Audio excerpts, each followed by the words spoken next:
Welcome to the Reticle Up podcast, where I, 3-Gun Kenzie, will be interviewing competitive shooters, hunters, fishermen, archers, entrepreneurs, and outdoorsmen. Come learn with me as I interview people from all walks of life, in different disciplines, all across the world, from novices to professionals of all ages. No matter what, everyone has something they can teach you, so come join me on the journey. The Reticle Up podcast is produced in partnership with AmericanFirearms.org. American Firearms' mission is to recommend what works. We believe everyone deserves access to unbiased, helpful information about firearms, and our buying guides, product reviews, and learning resources are designed to help real people find the stuff that will work best for them. Check us out at www.americanfirearms.org. Hey everyone, welcome back to the Reticle Up podcast. I am here with my friend Hunter Constantine. So he is a competitive shooter, a firearms instructor, but most importantly, he's a content creator working with some of the biggest name brands out there, which we'll talk about today. And I'll just call him the most interesting man-child alive. So Hunter, thanks for coming. I like to have fun. Yeah. Yeah. Thank you for having me, Kenzie. I'm excited to be one of the first guests on this podcast. Super excited for what you're doing and what this can turn into. So I think it's great having outlets for like-minded people to speak their mind and to listen to, because I love putting on podcasts when I'm driving, cruising different matches, practice, whatever. And it's pretty limited. There's some out there, but I think it's always good to have more and just have some more variety, different people. Thanks. Yeah, I know. I used to listen to a 3-Gun show a lot, and I know he's still creating some episodes here and there, but like not at the scale he was. Where it was every flight. I used to listen to like Eric and Tim on. They changed the name like halfway through, but I don't even remember the name. That we like shooting. Oh God. No, I don't know, but like all the podcasts. And anyways, but like I used to love listening to that, especially when I was first getting started in competition shooting, because I was like, I want to learn everything. I need to know everything. What do we got? And it's just another outlet to learn. For sure. So I actually don't know your background. This will be really fun. Yeah. So like, first of all, actually, we can skip what do you do for a living, but I want to know about that at some point. But let's talk about shooting. Okay. Yeah, when did firearms like even come into the picture? All right. We'll go back to when I fired my very first shot in my life. Okay. That was when I was 18 years old, which is a lot later than most people think. Mm-hmm. I took a class at Gunsight up in Prescott, which is pretty cool. That's the first place I got to shoot a gun.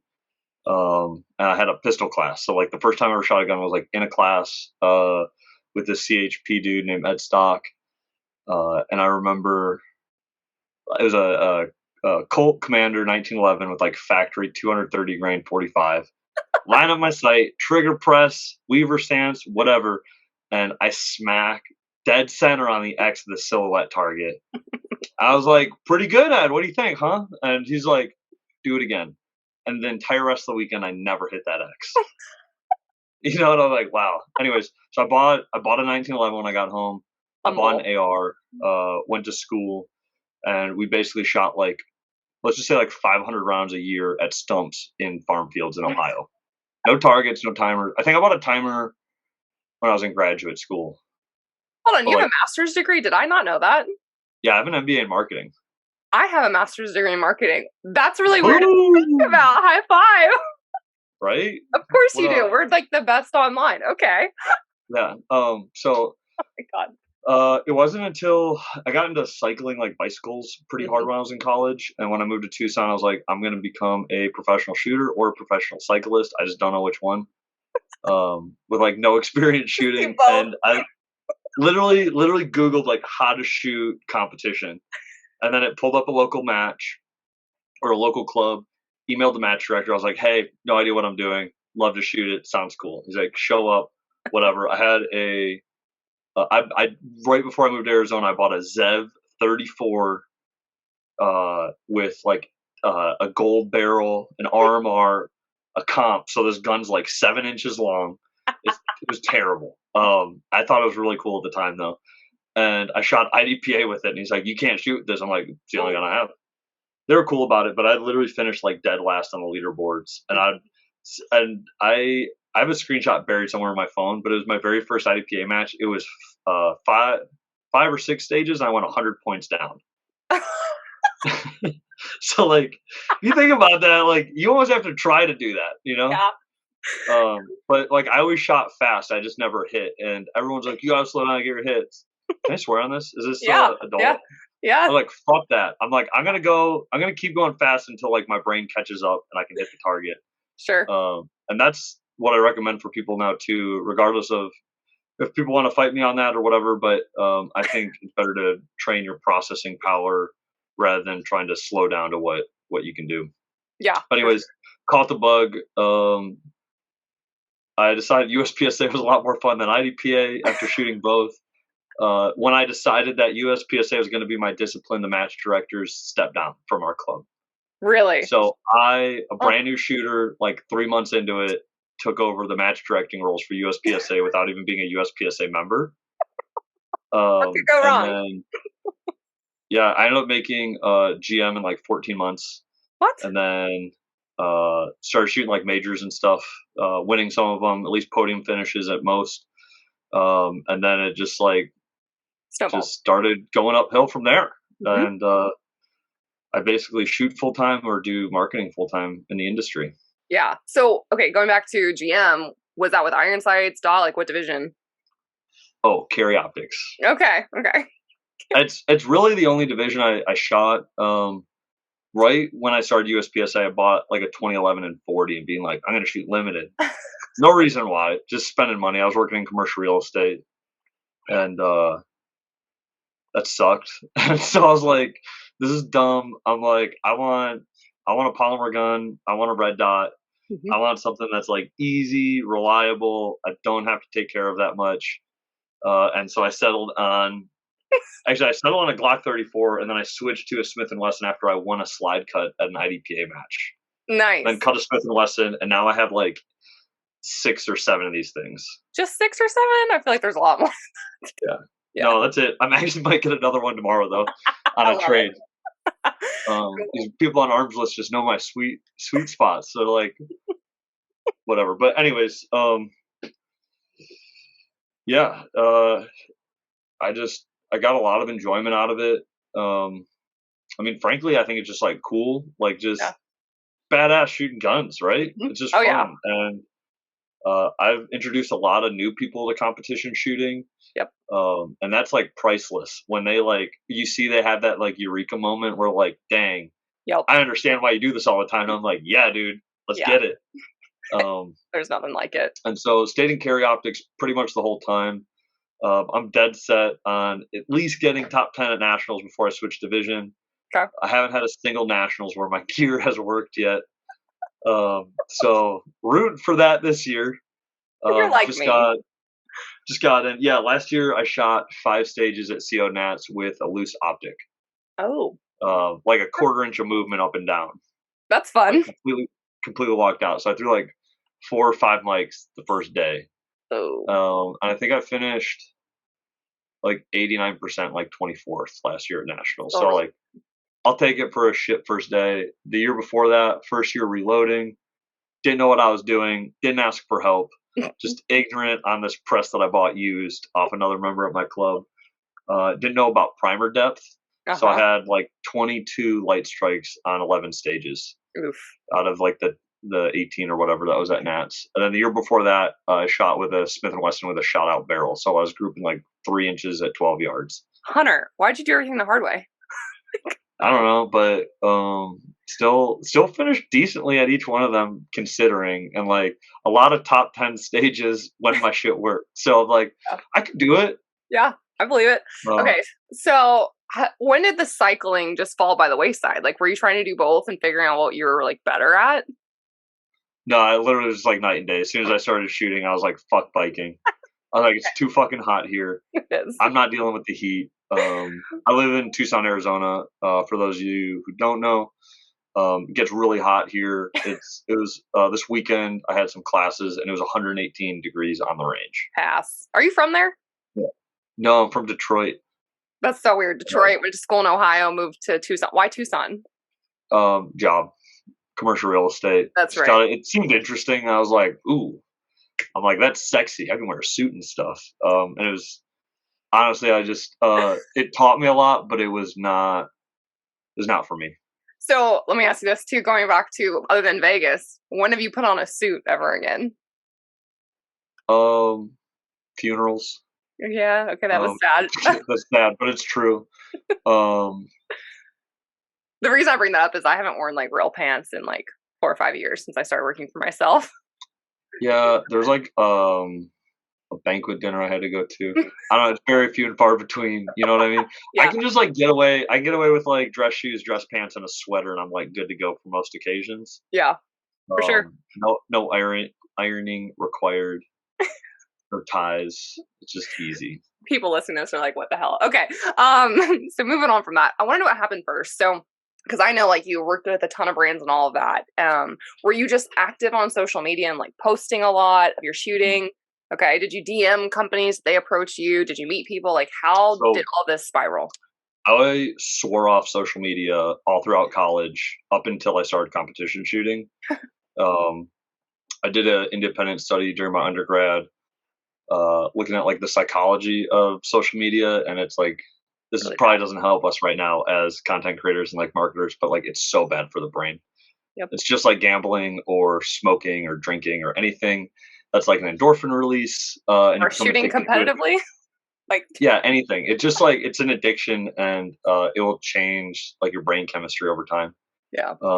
But then I realized I was noticing people were getting more deals from having a social media following than actually winning. And I'm like, that's bullshit, but it's true. It's true. And so I was like, I would,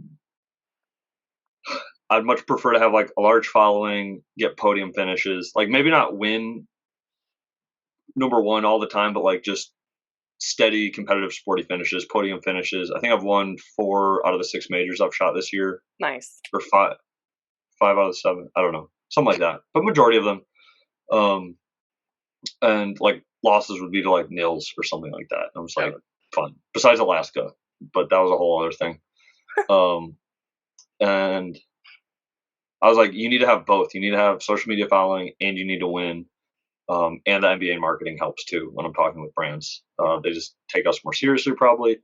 I don't know So why. We're both children. I know. I think that's why people go to marketing though, right? Yeah. I don't Um, really work for a living. I so don't know. I literally treat it like a part-time job where I was posting like 3 to 5 times a day. I Yep. was doing like the 10 by 10 strategy where it's like you follow 10 hashtags, you comment 10 comments on 10 posts from that hashtag. And I set timers on my phone to do this throughout the day. And I mean, it was like clockwork. And I was probably spending like 20 to 30 hours a week on Instagram, Holy cow. just like engaging. And I went from 0 followers to 10K in like 9 months. Nice. And then IG found my page and censored me. Yep. And then it took like a year and a half to gain the next 12,000 followers. Yeah. And I was like, or no, maybe more than that now. Our whole entire content is suppressed across the board. Videos are less viewed. Yeah, we're not showing Yeah. any feeds. Yeah. And Hashtags so are banned. it was hard, but once I started gaining some traction on some, I realized that if the content is good enough, it will break through that barrier. Yeah. And it's so fucking annoying because Yep. sometimes you just it is a lot of effort to produce the better content. Yeah. Or like I could post a stage win at nationals or area 2 or some major match against hundreds of other shooters, skilled world-class shooters. People don't give a fuck. Yep. And then I literally just post like a no-look machine gun mag dump into rocks, and they're like, "Wow, this is great." This is the greatest. I know. I've I seen don't- your videos. I know it would do well. It's the dumb shit that you do.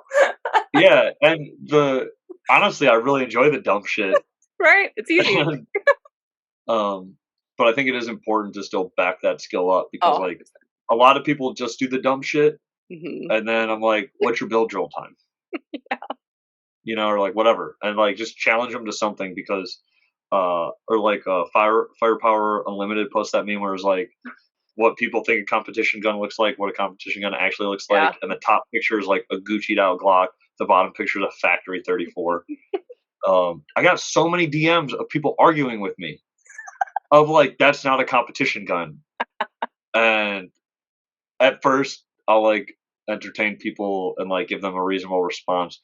Then enough come in where I just don't care anymore. And I'm like, send me the last video you have in your camera roll of you shooting. They don't respond. No, some of them would send it, and I would literally just send that that gif of the Kardashians going, "You're trash," and then block them after they saw it. They'd have to see it and then block them. I love But that. like, I don't really care. You know, Theme. I'm like, people are gonna get the same people. Like, my mom's gonna get the same hunter. Mm-hmm. You're gonna get the same hunter. People listening to this are gonna get the same hunter. Brands are gonna get the same I hunter. love it. Everybody gets the same hunter across the board, and I just don't censor myself for anybody. It's a lot easier to live life that way. 100%. Oh my God, cracks me up. What are their DMs? Like, what's the weirdest DM that you've ever gotten? Now I have to know. Honestly, I mean the running joke too is like you shoot fast enough, like, and there's the hashtag splits gets chicks, right? But it's really just a bunch of dudes asking what components you're running on your gun, you know. So it's just like, I used to track everything on Excel, Yeah. like how many DMs I'd answer a day, how my engagement was doing on posts, how many posts I would like outbound reach to, everything. Yep. And like track it all, just because I was a nerd, right? Yep. I've done that though. Yeah, but like I'll get like anywhere from like 40 to 60 DMs on average a day, sometimes more, sometimes less. The weirdest ones are people who there's some guys I've never responded to, and they just send me reels every day, all day long, and it's usually like super hard, like two-way stuff or like conspiracy series stuff. Like, dude, you have to watch this. And I'm just like, Do you watch them? Do you secretly watch no, and you know I probably should block them, but like I just let them. I don't know, maybe it's entertaining for them. them? Yeah. Okay, I had to ask you about that. Yeah, or like I like the bots where it's like a sugar mama. Sometimes I post my responses with it, and that's always pretty fun, especially because it's probably some scammer on the other end. Or They like just don't know promote what's it. going on. You get the They're comments like, promoted on blah blah blah. yeah, like no photos required. Like, I just want companionship, and I would just respond like, the moon isn't real, and they'd be like, "Do you have PayPal?" And it always makes me laugh, like thinking if I had that conversation in real life, like if I'm talking face to face with somebody, and they're like, "No pictures, like it's fine, like nothing sexual, just platonic." I'm like, "The moon isn't real," and they're like, do you have PayPal?" Some weird Those come in a lot, and then yeah, not too many weird ones. Just a lot of questions about gun parts, gun advice, drills, Yeah. how to get into competition shooting, things like that. Yeah. And I will answer every single one of them. That's awesome. Just because like I wanted those questions answered when I was a new shooter coming up, and if I've amassed that knowledge now, I think it's part of your duty into the community to share that. So I've started screenshotting the creepy ones and sending them to my friends every single time it happens. So Oh, nice. I've kept a folder of that. But like, yeah, I'll answer them as long as it's not bullshit or really creepy. Especially the dudes that are like, "Do you live here? Where do you live?" I'm like, why would I answer that? Yeah, it's quite a way to cold start a conversation. Mm-hmm. Or stalker situation. Okay, so we still didn't answer the question. What came first with your social media? Like, did you reach out to a company? Did a company approach you? Like, where did the trajectory start? I think I was pretty aggressive at first with reaching out to companies. I can see that. And just to like see, and it was kind of crazy too, because this is like before I even hit GM. It was in like that 14-month span, and I was like, hey, I'm taking shooting really seriously. I'm going to be a professional shooter. I really care about this. And a lot of companies were like, yeah, whatever. Yeah. Because everybody talks a lot and nobody really backs up with actions. Yeah. And there was a handful of companies that were like, you know what, we'll take a shot. We like you. Let's try it out. Who was the first? And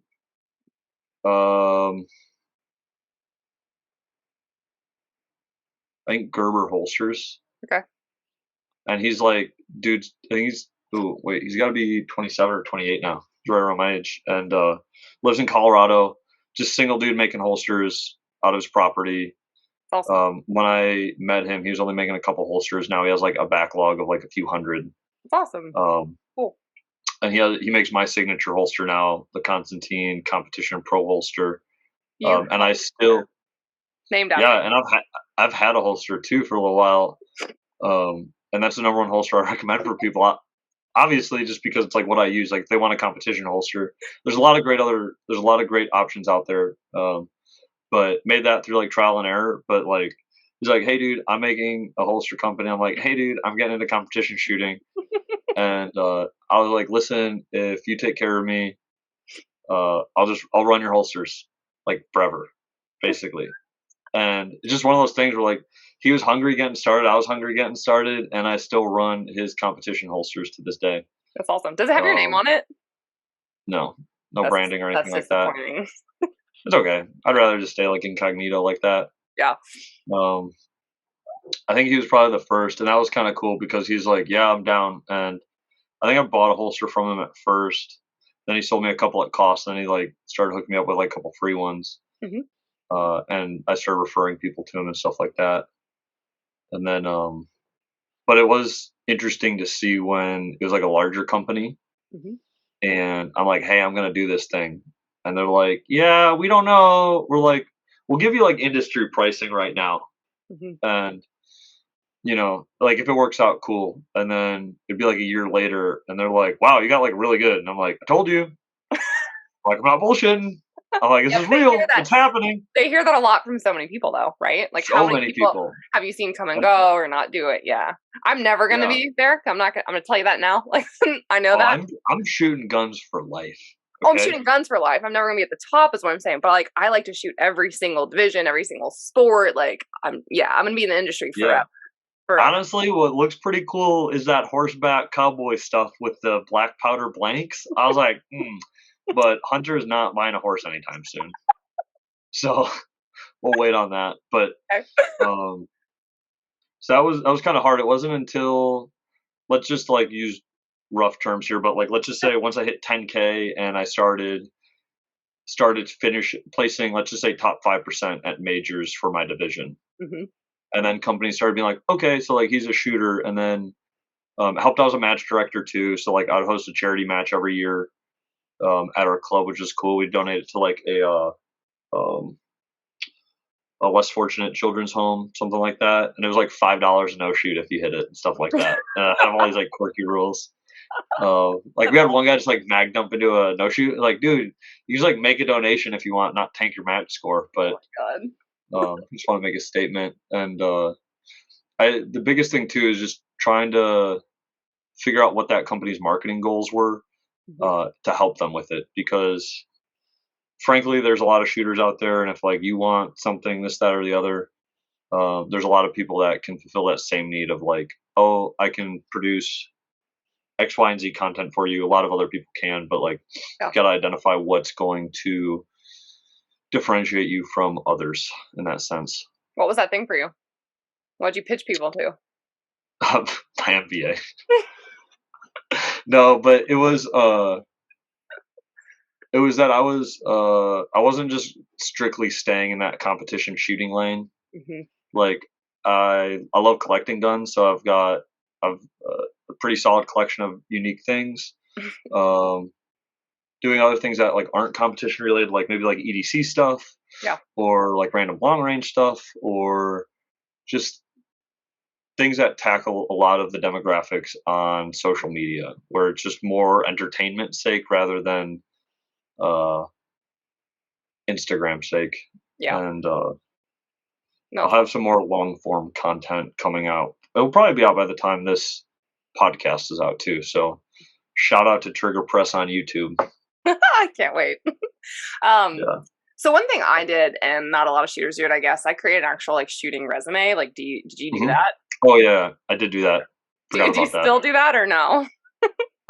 Yeah, I do something similar. It's definitely a lot more in depth and a lot more visually pleasing.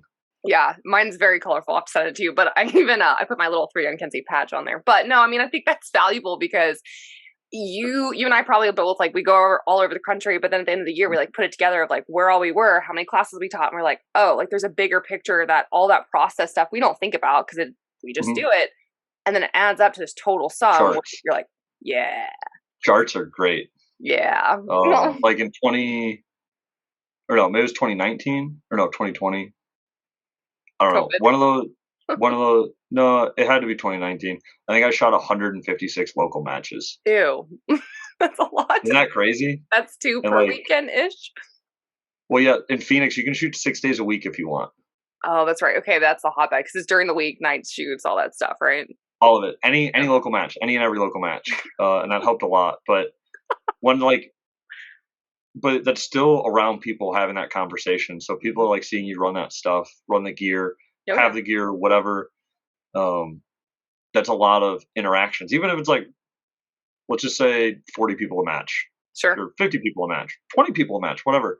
That's a lot of individuals that you're touching that people are getting FaceTime with the products of that company. Please don't touch them, but yes. Yep. Yeah. What if they touch me? Then it's fair. Am I allowed to Fair touch them game. back? Fair game. Yeah. Okay. No. They'll meet Martha and Stewart here. And for those of you just listening, that's my left and right fist. Like, glad you clarified that. No, so like, what do you think? Yeah, we know a lot of people listening right now, right, are like dreaming of sponsors or dreaming of being in the industry or whatever that looks like, but they don't see the work. So, like, if you could give just one little recap on everything that you've done or that you see that shooters should do to get those things, what does that look like?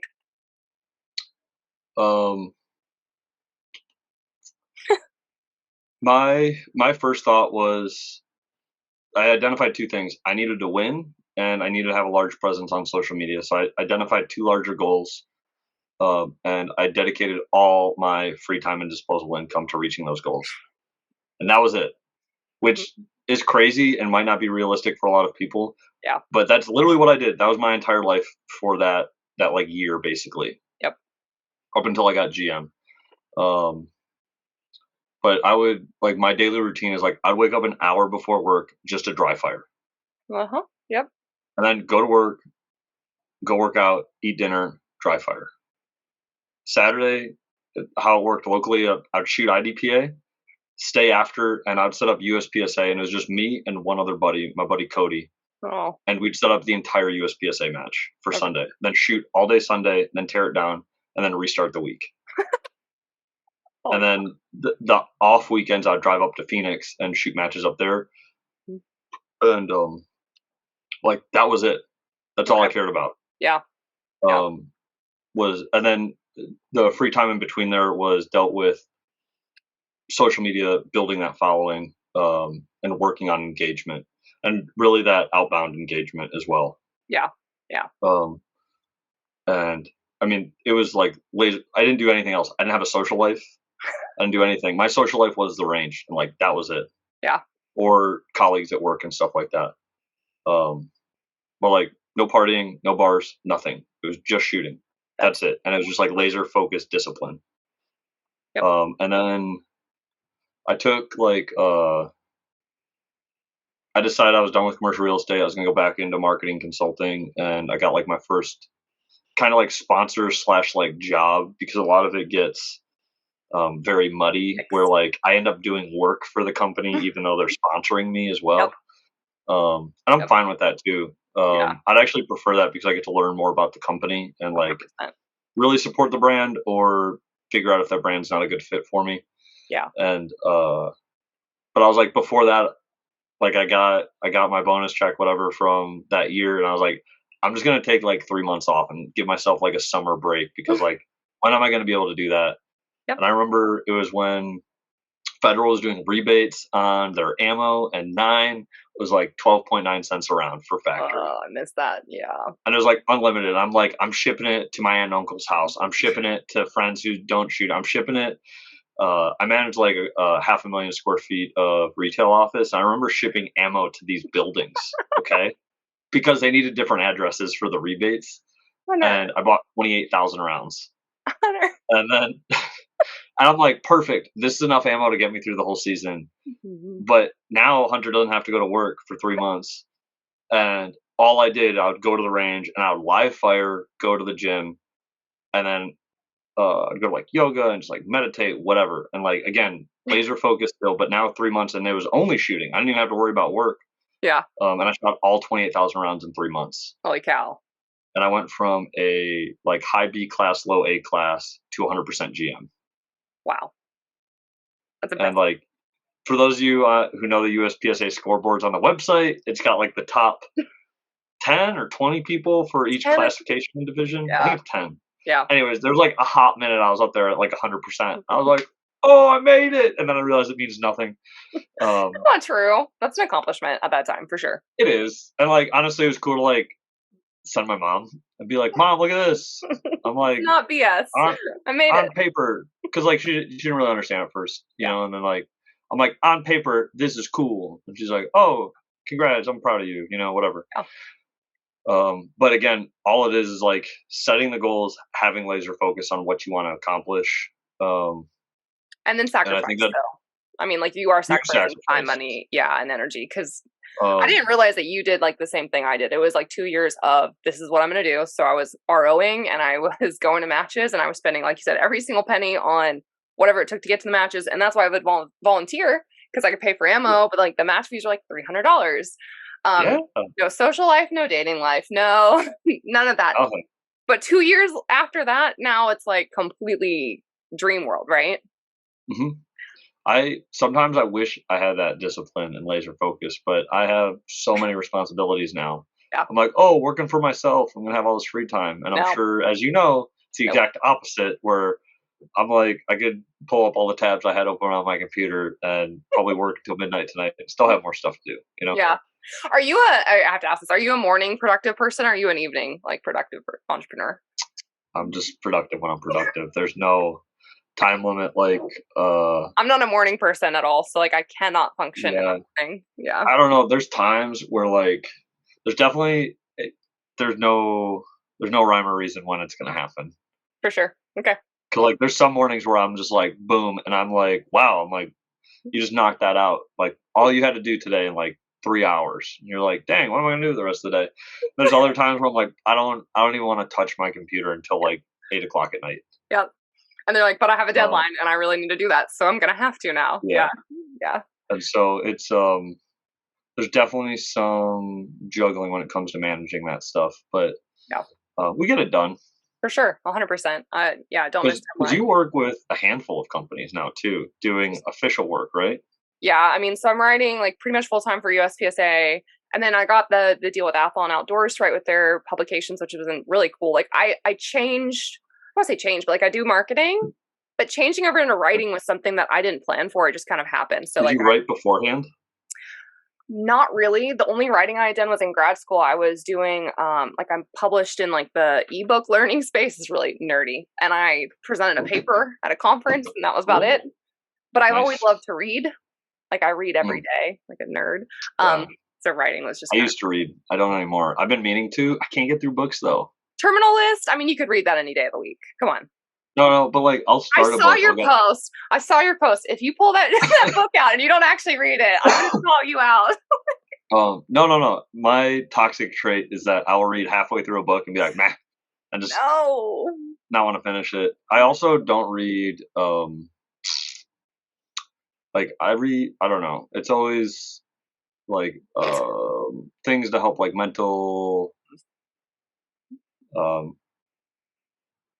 I can't even think about it right now. If you can't even think of a word, then you probably need to read more. No. I mean, honestly, though, your brain's just like any other muscle, right? And there's been times where I have missed vocabulary, and I was like, fuck, I gotta go reading again. Because during that super disciplined time as well, I also blocked out a chunk of time for reading every single day. Yep.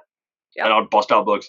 Even if it was super boring and I would fall asleep, too bad. Yep. That's why I fell asleep reading it. Do you study entrepreneurs though, and like the successful entrepreneurs that do that, like whenever they and really like biographies, history. We are really, but I don't know. I have 3 books sitting on like my couch out there, where I'm like halfway through each one of them and I haven't finished. That's disgusting. That gives me anxiety. Like, I can't not finish a book. And the worst part is I just don't care. See that would keep me up at night. I'm not interested in doing this. I'm like, I have emails I need to write right now, and I've got like newsletter copies I need to write and whatever. Yeah. You know, I was like, I don't have time for reading this fucking book. Okay. I got so much time in the day. So I actually still don't know, what does Hunter do for payment for job supports your life. Like, what do you do? Well, see, there's this website that got really popular over the last couple of years. Oh man. No, Fiverr. Just kidding. Yeah. No, no. A lot of it is marketing work. And with some of your favorite brands in the industry. So when you see like punny emails, I might be behind it. But I signed NDA, so I can't talk about which companies they are. Firearms instructions, I usually teach like once a month, sometimes twice a month. Do a lot of private instruction this past year, which has been cool. Really like working individually with people. Yeah. Just because like tracking that progress and watching them become a better shooter. And like when they reach the point where they can like self-diagnose what they're doing wrong is super cool. Yeah. And like just a whole bunch of other random stuff as well that just comes with some of the clients I work with, where they're like, "Hey, like, do you know this, or can you do this, or whatever?" And you always got to keep an open mind to other opportunities, because like you never know where it's going to lead or anything like that. Yeah. Yeah, for sure. Cool. Okay. So let's talk about like the life of influencing and ambassadorship online though too. Like, so you get products or whatever, you review products, or you're posting content or creating content. Like, what does that look like behind the scenes? I think a lot of people don't realize like the editing that goes involved, like that's involved, who films it, Yeah. yeah, all that stuff. It's like whatever you see posted, there's probably like 5 to 100 times more effort behind the scenes to make that happen. We've done, me and my business partner Chase, in the overland space. We started doing media production for different off-road companies and things like that. And like, so we went out and shot our trucks yesterday, and we probably spent an hour and a half taking pictures. And then we came back home, and I was like, "All right, dude, like we're gonna knock it out. We had a couple things we needed to finish up, and then I'm like, I'll be out of there by like 11 p.m." And sure shit, it's like midnight by the time I leave. We didn't get nearly everything we wanted to get done because it took like 4 hours to edit the pictures and figure out how we wanted to make like them look right. Yep. And that was just for the pictures. We didn't even apply the pictures to anything yet. That was just post production to get them looking how we want them to look. Yep. It's the same for like Instagram reels, where I've had companies reach out and they send me like a reel, and we're like, "Hey, we want you to make a reel like this for our brand." And I'm like, "Yeah, I don't know." I'm like, because a lot of it, some stuff I storyboard and things like that, but a lot of it's just like from the hip. It's just like organic. Yep. Where I'm just like, things just kind of fall into place. I have the storyboard in my head from the clips that we took of like, oh, these will kind of fit. Figure out like what's a trending audio, what's like the vibe it's going to fit for that video, and what clips are going to go where for it. And for like my personal shooting IG, a lot of it is just on my phone, and I do most editing and post production on my phone because it's easy and I can like knock it out and forget about it. But starting to get where you're using nicer cameras and Premiere Pro, and there's a lot more effort that goes into it. For me, obviously for anybody, it's a lot more effort, but that's still somewhat of a learning process for me, is understanding all the intricacies of Premiere Pro. It's like Photoshop for video, so there's like a million things that like I still don't know about it that I'm still learning. I'm like, this looks good, and then they're like, oh, well, you could do like this, that, and the other thing. And I was like, oh, and then I'm sitting there learning about it to do it.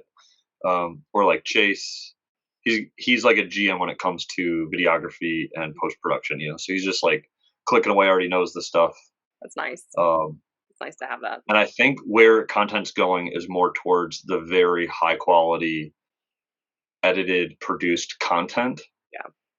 Which could be detrimental for like the average user on social media, because now you're looking at getting professional camera gear, professional editing afterwards. And the crazy part is like, it's just the average person's skill is just increasing. So where I see it is like, you're going to have just better production quality, period. Now, the other thing too, like I struggle with is getting like my own content. So like, how many people are taking photos of you or taking videos of you? Are you using a tripod? Like, it's a lot of legwork to do by yourself. Matches are filmed by other people, obviously, and I can just ask somebody to hold the phone. tripods, or even like people getting anxiety when they come to the range with me because I'll literally just duct tape my phone to the target and shoot towards my phone. And they're like, "Aren't you afraid you're gonna hit it?" I'm like, "No, just shoot better," you know. And or like even just like on a barrel, Yeah. uh, You duct tape your like phone. whatever. You just make it work, you know. Yeah. Like whatever you gotta do. I did get some like new cameras. Like I got like the Osmo 2 little gimbal. I've got like a POV, the Opkicks camera. I got a GoPro, some other things. And so I've started to like splice some other types of videography in, but a lot of the times it's just me, or it just kind of depends on what type of content is. Because like if I'm with the Dylan boys and we're mag dumping machine guns, there's somebody there to film it. There's a ton, yeah. If I'm at the range practicing, it's probably going to be solo match. Someone else is filming it. So it just kind of depends on what's going on. But was a struggle. A lot of tripod work though. You can get one off Amazon for like $30-$40 and it will be fine. Yeah. It's not gonna be great, but it will work, and you don't need some crazy tripod for that. So that's probably the easiest thing. But I started video recording myself shooting just so I could have record of it and I could review it.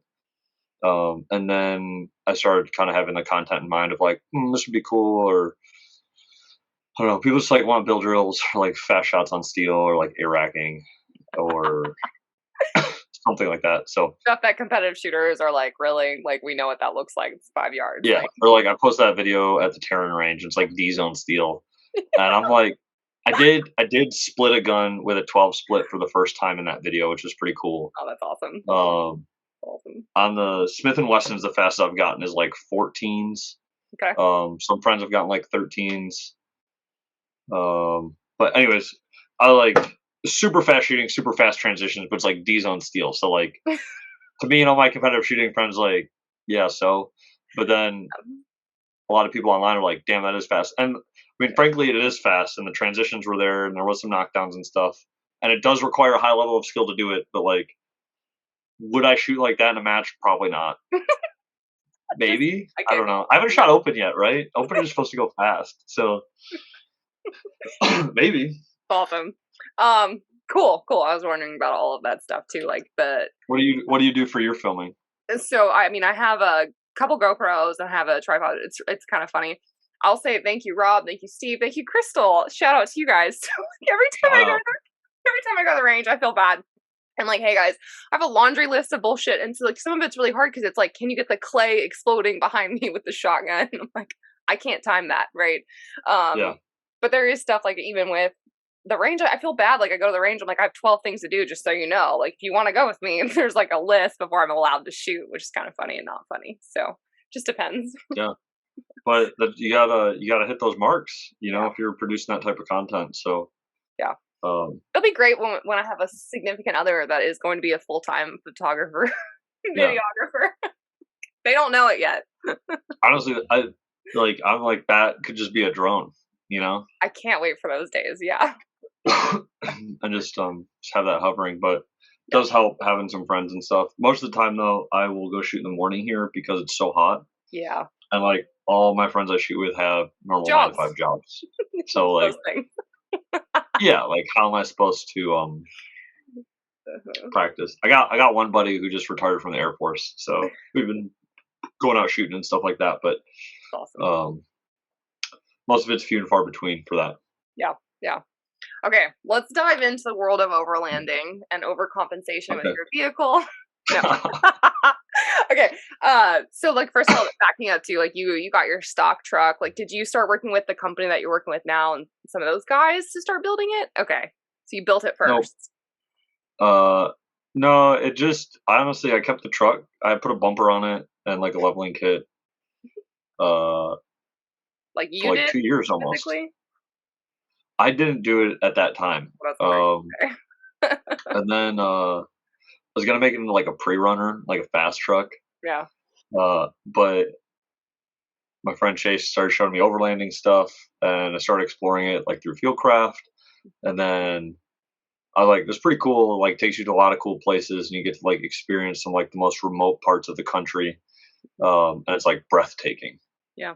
And then last year I started camping at matches, dry camping, and I'm like, and I number one pet peeve at major matches is I just don't get sleep because I stay up late. So like I never shoot a major match fully rested.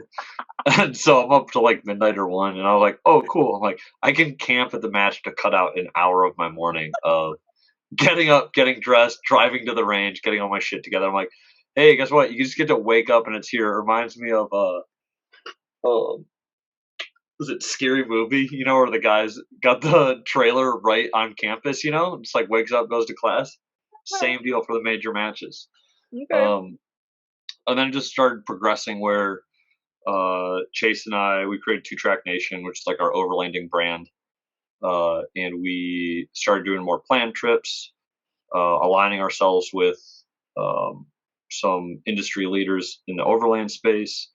And we kind of had this idea of like, let's build matching trucks and make them super capable for anything we want to do. And Are you sure you don't have a boyfriend? yeah, I'm sure. You can ask his girlfriend, but she's probably pretty mad because I probably get more attention than More her. time from him, yeah. Taylor, I'm sorry if you're listening to this, and Chase, I'm sure you're laughing. Anyways, but I wanted to like he loves rock crawling in his truck and beats the shit out of it and like smashes it everywhere.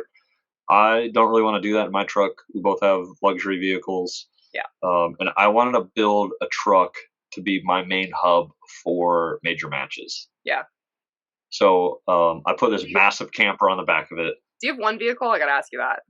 Like only. Just one. Me too. So that's no, actually, I have a motorcycle as well. okay. Well, I didn't buy a motorcycle. I bought a 2011, so I apologize to those riders out there. Yeah, but got my license. But I was gonna ask you that because like I would love to beat up my truck, like truly, and like people would go do this shit. I was like, I have to drive that the next day. I have to go. Yeah, this is my daily. So this is what leads into like we did all the suspension work on it.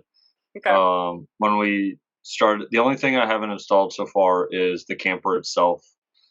Just because I used a company called Tiny Rig out of California that does like an airtight, dust tight seal on the back of it, so no dust gets in the back of it. And other than that, like we do all the work. So like if something's not sounding right, like you better know how to fix it. So I carry like impact gun in my truck. I carry spare parts, wrenches, things like that.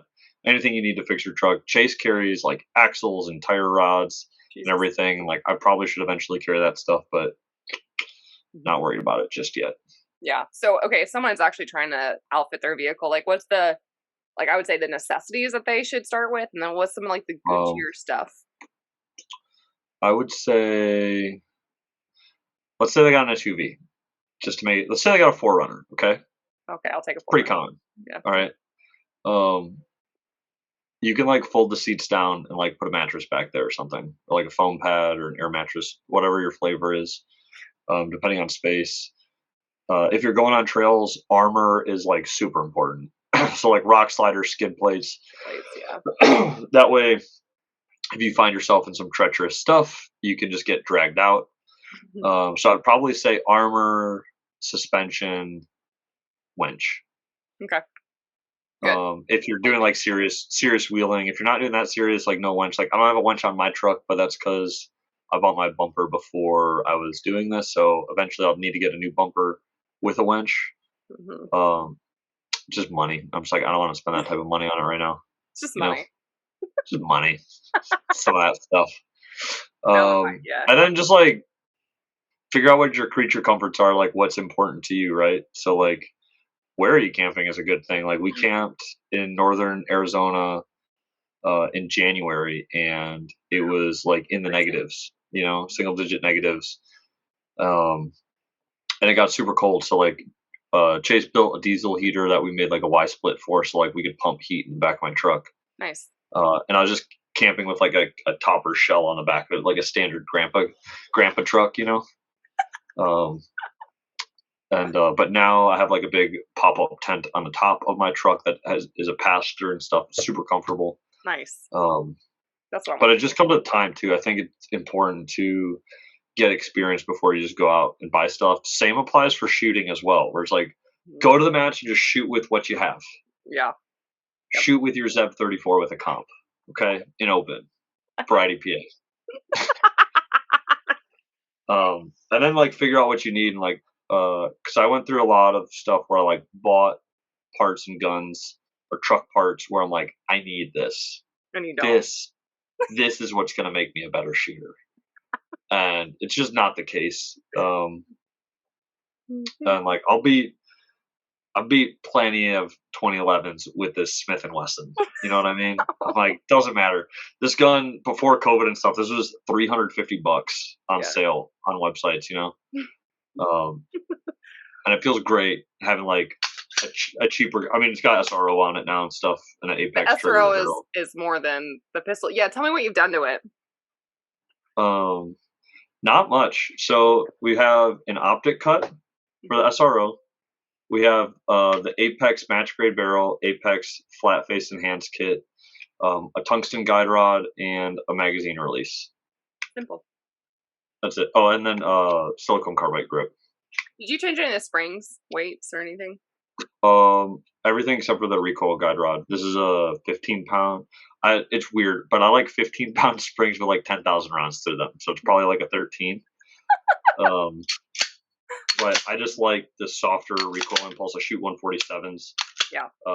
But I think I would argue that this is probably the best striker fire trigger you could ask for on a or best striker fire trigger period, where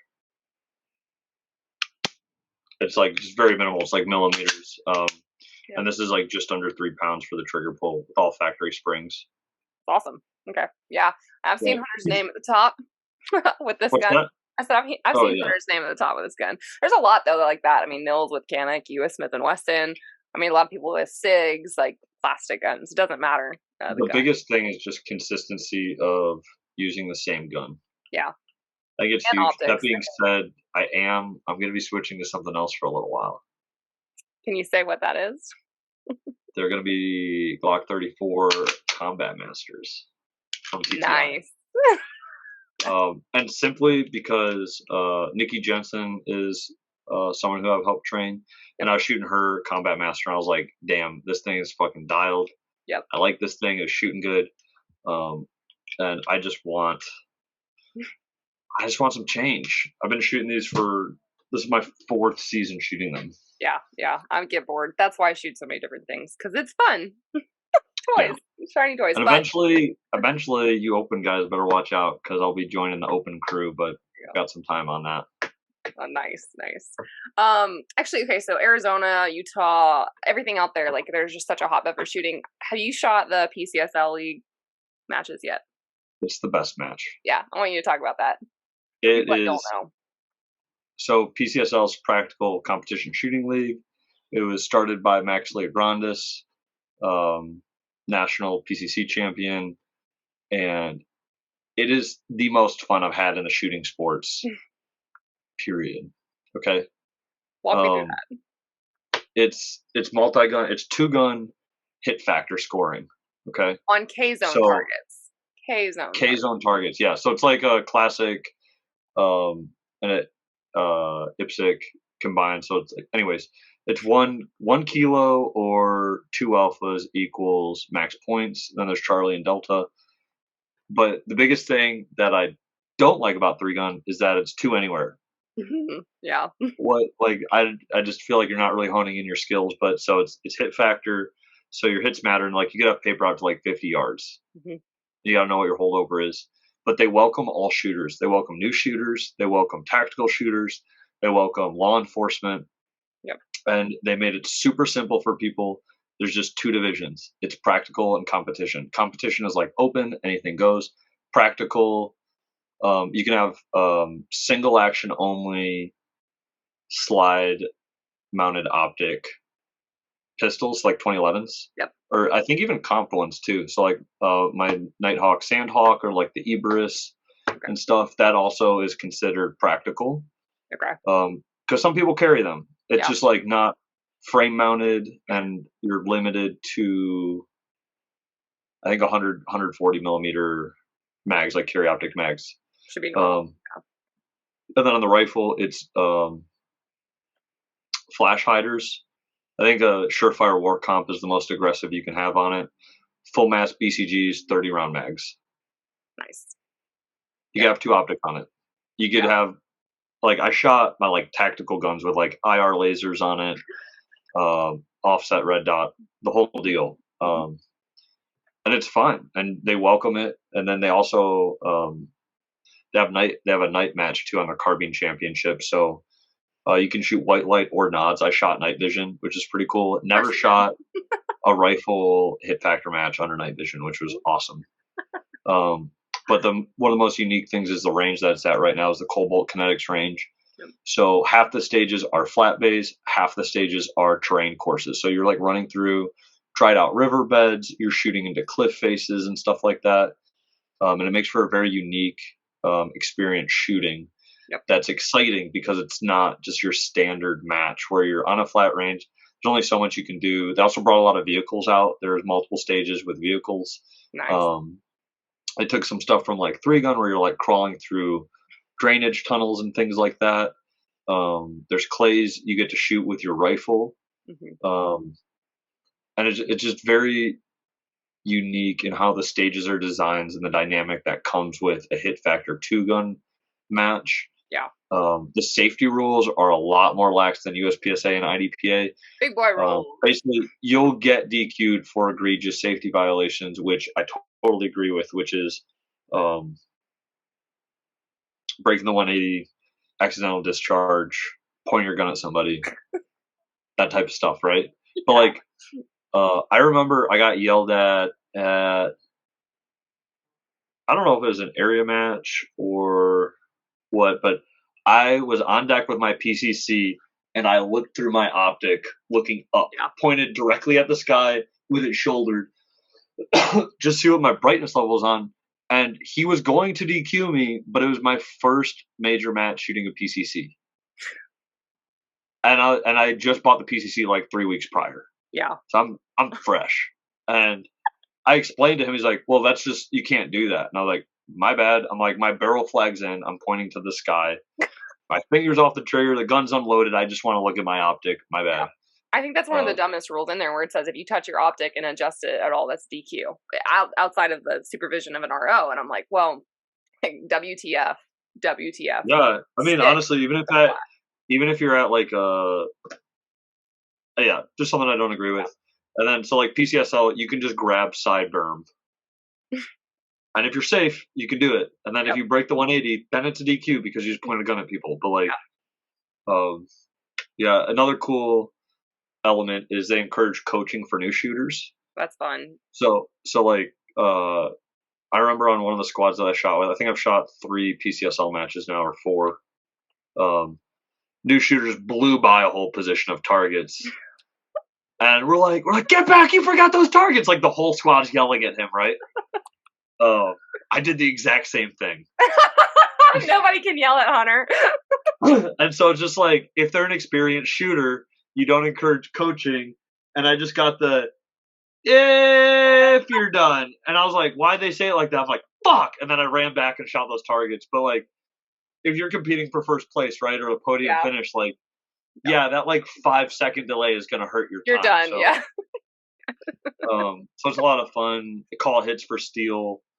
Well, and it's harder complexity, like with rock walls or whatever. Like if you're missing and you're stirring up dust and stuff. Like, so I wanted to go to the match that he canceled in May, and I was planning to RO that for sure. But hopefully, I can either do that or the hard as hell because I like what he's doing, and I like true 2-gun. Like it's cool to shoot PCC pistol, but like I have rifles that are not used, and that's another thing is that you can swap guns at any point without grabbing ROs. Yeah. So like a lot of the rifle guys would swap PCC for the short stages. Yeah. The flat ranges, and then to a 223 rifle for the long ones. Cool. That's ammo. And then they also allow braces. They also allow suppressors. Nice. So you can shoot your shorties and things like that. Yeah. And I really appreciate that. It's just like, it's a shooters match. It's literally for shooters. Yeah. Not just competitive shooters, but just shooters in general. Well, I hope he has like more like affiliates or clubs across the country because it is hard. Yeah, I think there was one run in California in April. Okay. And I was talking with somebody here in Arizona about potentially running a match here. again, it's just the whole timing thing of like planning a major match. So Yeah, and we're never home. never. I was yeah. Speaking of that, like I just got home on Friday, Mhm. and then I immediately left, went to Phoenix Saturday and Sunday. The whole week before that, I was in California and got home on Friday. The 2 weeks before that, I was in Alaska, Mhm. and like I'm home for like 1 to 7 days maybe, and then I'm on the road again. And I leave on Tuesday for Wyoming. Yeah, so I was supposed to be gone this weekend. I was like, I called it because it was like a fun trip, and I was like, I need to be home because I leave Tuesday, and then I'll be on 12 planes in 30 days, and then I'm driving to like 4 different states in between that. Yeah, super Yeah. fun. Where are you located out of again? I'm in Knoxville, Tennessee, East Tennessee. Nice. At least you're central. That's what I did. Like, you know how you said like you could quit your job for 3 months? For me, it was single, no kids, no dog, no whatever, right? Where it was like, why am I not moving to where I want to be? And like I was in the panhandle of Florida where it's a dead zone for 3-gun. Alabama's nothing really. And I hate Florida because it's hot as balls. Mhm. But I want to move to Tennessee, and like you said, like, dude, Kentucky, Alabama, Georgia, North Carolina, South Carolina, you name it, central to shooting, at least on this side. Yeah. Can't be everywhere in the country. I No. would love to be. Right. Yeah. And I think going to major matches and different shooting events definitely helps expand your perspective of where you kind of want to be. I realize that Arizona, like competition's at the top of my list. And so I think Phoenix is, Tucson too. I mean, Phoenix isn't too far, but I have more family down here. Yeah. It is probably one of the biggest hubs for competition shooting. Yep. And like you can go shoot a local match and there's like 7 national champions. Yep. Shooting the local match and a lot of other heavy hitters, or like you might have a local USPSA with like 20 or 30 GMs. That's awesome. Yeah. You know, Yeah. and you're like, is this a local or is this a major? But it gets to let you stack up, figure out where you stack up against them. Yep. And that was a huge help coming up in the sport too. Yep. Just watching them shoot and being around them and saying like, oh, I'm like, I could do that. I'm like, they just did what I did, just a lot more consistently and smoother. Which is typically the name of the game. I feel like everything everything master and above is all just mental. Yeah. And if you can execute. Yeah. But so watching these guys shoot, it was really nice to emulate and realize like, oh, I'm like, it's not too far off. I'm like, yep. Why am I being this aggressive on the stage when these guys, like if you watch like some of the top shooters shoot, like they don't even look like they're pushing that hard at all. Because their match speed is different. I learned that from Mason Lane this weekend. It's like you could do 100% right every single time, but their match speed might be 90, it might be 80, it might. Yeah. They know that. They know that. I always love watching Nils because he's just like taking big old gallopy steps. And he doesn't care. I shot with him at Area 6, not this year, but last year. And he's just like, yeah, I don't know what I'm going to do yet. Like 2 minutes before the stage starts. Like, what do you mean you're not going to do? Like, you know. Yeah. He's like, no. But like, he's been shooting for 20 years. Yeah, I know. He just doesn't. It's cool. He cares. He's focused, but he's just like really mentally chill. Yeah. But that's where I have to remind myself sometimes is like, this is going into year 4 of shooting. Yeah. I'm like still pretty new to it where I'm like, yeah. Mm-hmm. Well, and I really like doing other things too. Like I love overlanding. Or I was talking to somebody and I finished second to them and they're a professional shooter and I was like beating up on myself and I was like, why? I'm like, I should be at the range like you're at the range practicing day in, day out. There's no reason why I shouldn't. I'm like, I had this discipline before, like when I first got started, like we talked about. I'm like, I should have it now. And I'm like, I could win a national title, you know, or whatever. I've no reason why I shouldn't have that discipline. But he's like, dude, he's like, you were like just in Alaska on a glacier. I was like, yeah, that's true. You know, he's like, you just went fishing. You just like, you did all these other things. He's like, I would trade shooting on the range to go do those things in a heartbeat. And then it's just like, it's always good to have perspective from other people of what's going on. So, not a lot of people do what we do. It's like the balance of life, right? And so I like traveling. I like going to stuff like the Gundies. That was super fun. I want to talk about that. I wanted to get in the shot show in the Gundies so we can go into the Gundies. Where did the tracksuit mafia become born? Was that you? That was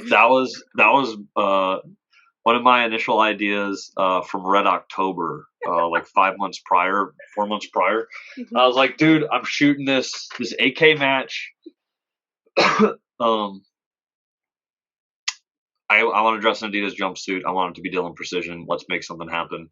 And we found like the perfect blue Adidas jumpsuit. It's almost on brand color with Dylan. And then got it made, and it was fantastic. And the amount of media response I got at Red October was insane. Where did a couple interviews for some YouTube channels, and a lot of people's pictures and stuff like that. And the marketing director Nico over at Dylan was like, "Whoa."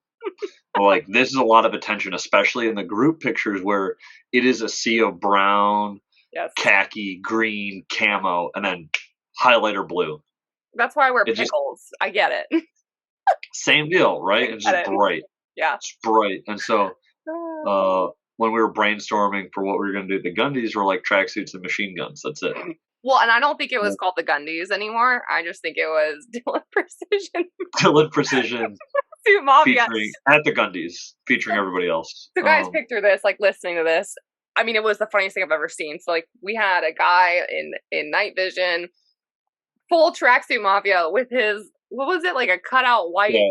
Well, so the tracksuit Mafia is an Adidas 3-stripe jumpsuit that's baby blue, the same color as Dylan Precision's brand color. And we had 8 people in these tracksuits. And then I bought white ski masks for everybody to wear throughout the day. Yeah. Eyes cut out. They wore it all day. Yeah. So that was our costume for the entire weekend. We didn't change. We're like, oh, we're going to wear nope, blue tracksuits the whole time. To think about.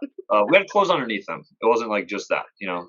And disclaimer. But you know, it was apparent that like we made a mark on the weekend because everybody could see the blue from a mile away. Yeah. And there's 7 of us, and we all walk around with slung machine guns for most of the days too. Well, and then there's the one guy literally just sitting there pulling the handle, loading the actual ammo.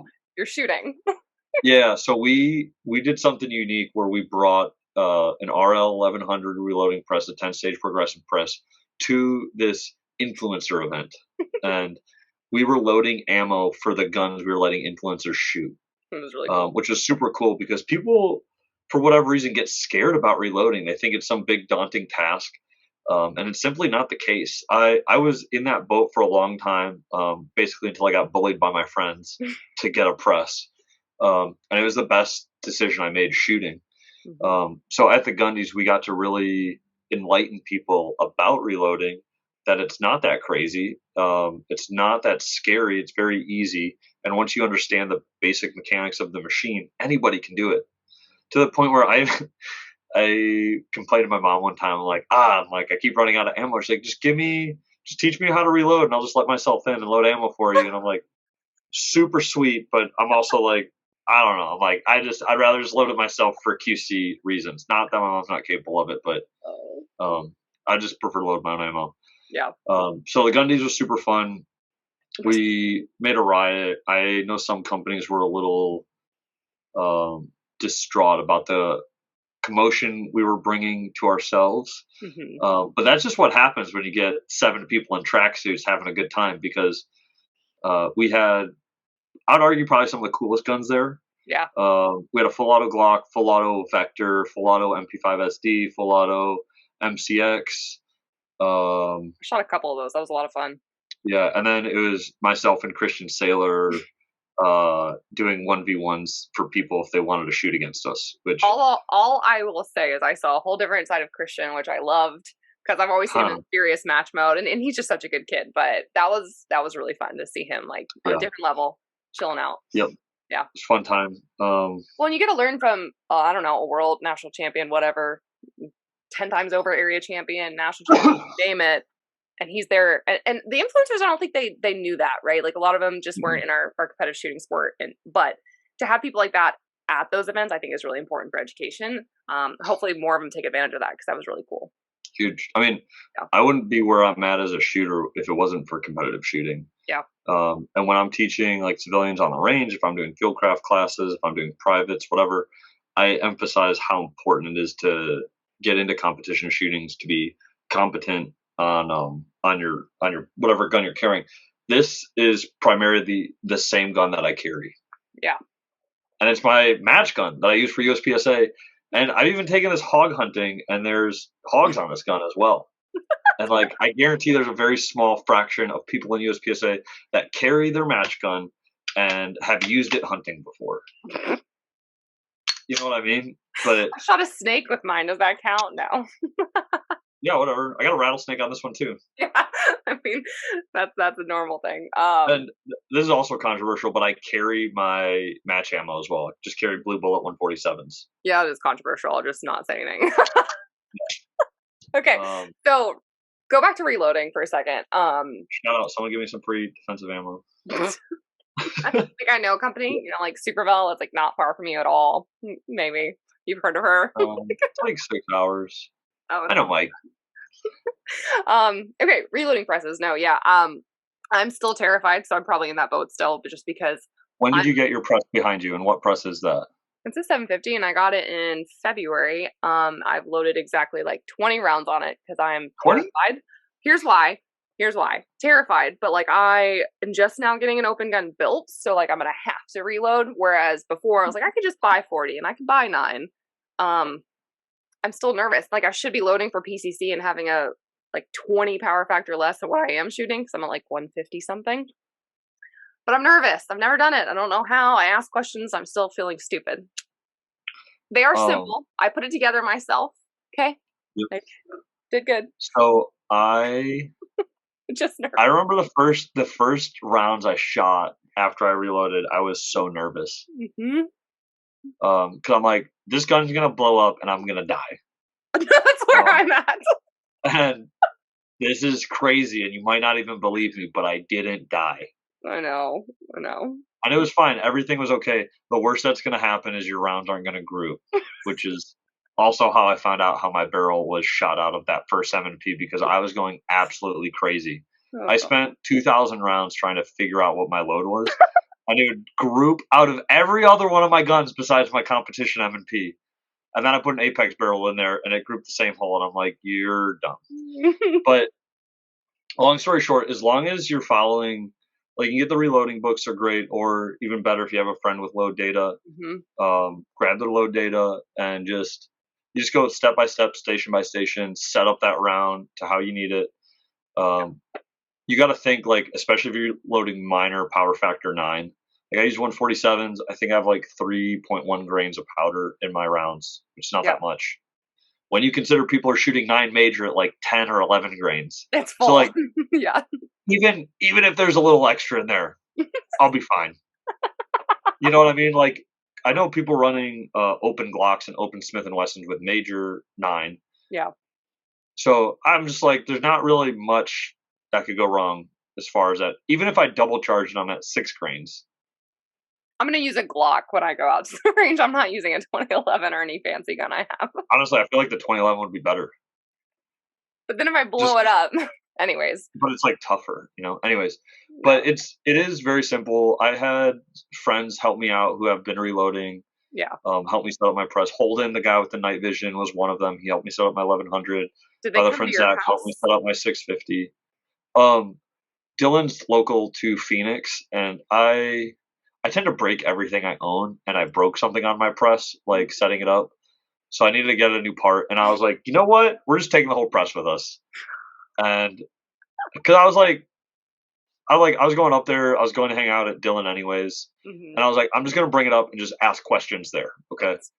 And so I just brought the press in and was like, I want you to run me through the whole thing right now. Holy and cow. He was generous enough to do that. My other friend Zach Huff, when I got my 650, he had one, so he like showed me how his machine worked, and then he came over and basically helped me set up that machine and made it work from there. But it is, once you know like the basics of whatever you're loading, or like if you look up the reloading data, you're fine.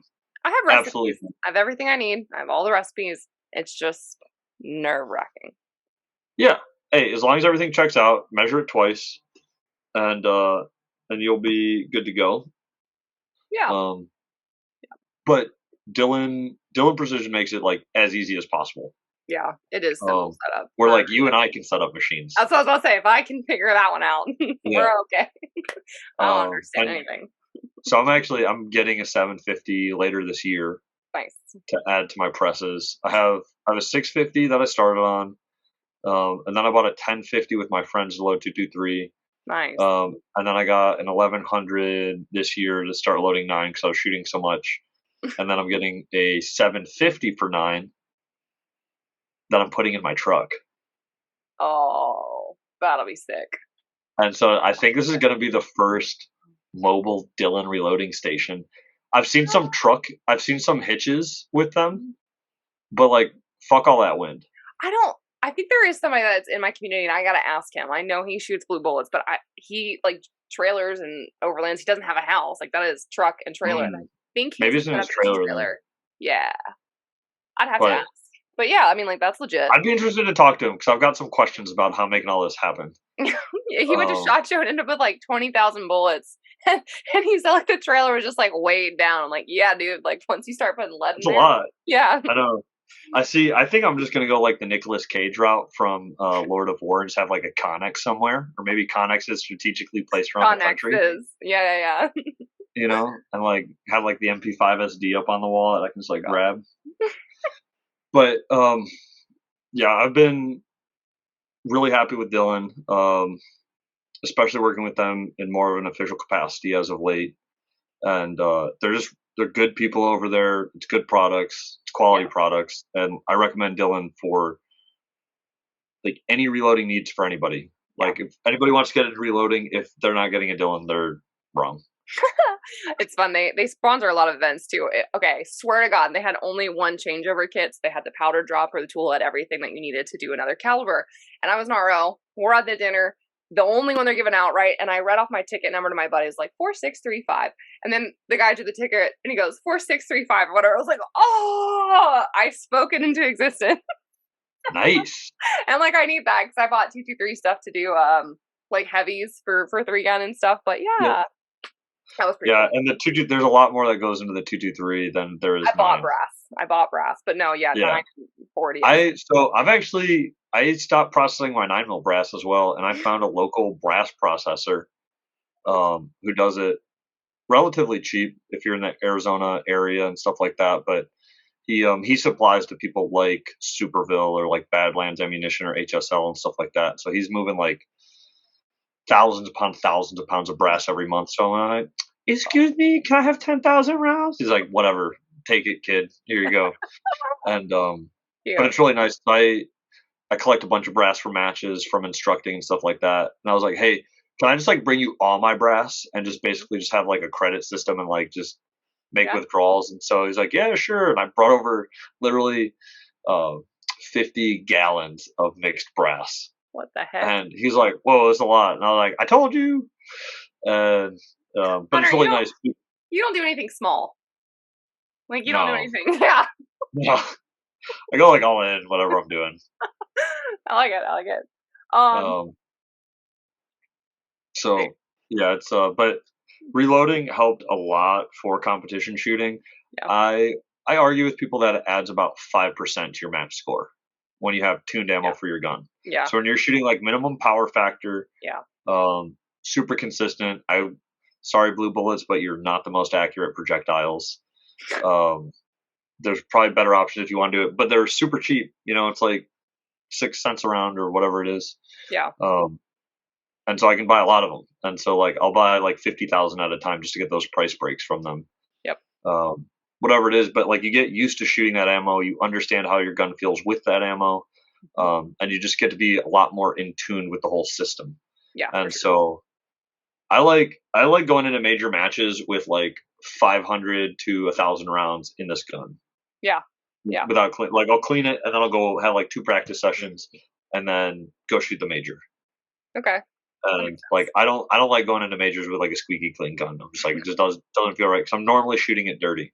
Right. So I want shooting the match dirty. The same way. And then the other thing is just cheaper. Even with ammo prices right now, it's still cheaper to reload. And I think I'm at We can do the math real quick. It's probably like 18 to 20 cents a round for reloaded 9 right now. Realistically, if you're buying everything new, but still better than $300 or $400 per thousand. For sure. Yeah, absolutely. When you account for shipping and everything else like that. Yeah. But I load 147, so I think I have like 18 or 20 suppressors now. I have 9mm machine guns and stuff like that. So I like having subsonic 9 on hand because that was something I didn't have before. And even if you're buying like Lawman 147s, it's still like 980 or like 1,000 feet per second. It's like we're subsonic. I did, for those of you listening, that's like bunny ears because it's like barely subsonic. But like I load mine to I think it's like 880, 890 is average between my guns, which just like gives me a little bit of extra room for power factor depending on where I'm shooting. Still quiet enough. And then I have my 650 set up for what I call my super quiet subsonic ammo. I just made up that name. I don't call it anything, but it's 780 feet per second 147s. Oh my gosh, what's wrong with you? And so you can run like super duper light recoil springs and guns, and it slows down the cyclical rate of the submachine guns. That's cool. Yeah. And it's ridiculously quiet. Like almost so quiet you may be able to get away with shooting it in your backyard if you live in the suburbs. In the city or yeah. I wouldn't know that. In the city, yeah, you wouldn't know. Yeah. Right. Wouldn't know. It's not something I would do or recommend doing, but something you might be able to get away with. He's like wink wink. Kenzie said that. Hunter did not say that. For the record. Okay. I wanted to ask you about the DQ that recently happened. Is that your only one that you've ever had? No, I'm on track to getting 1 DQ a year. So okay. It's kind of take me back. It's like a joke. It's now a running joke, but I'm like, oh yeah, like I'm just granted 1 major match DQ a year at this point.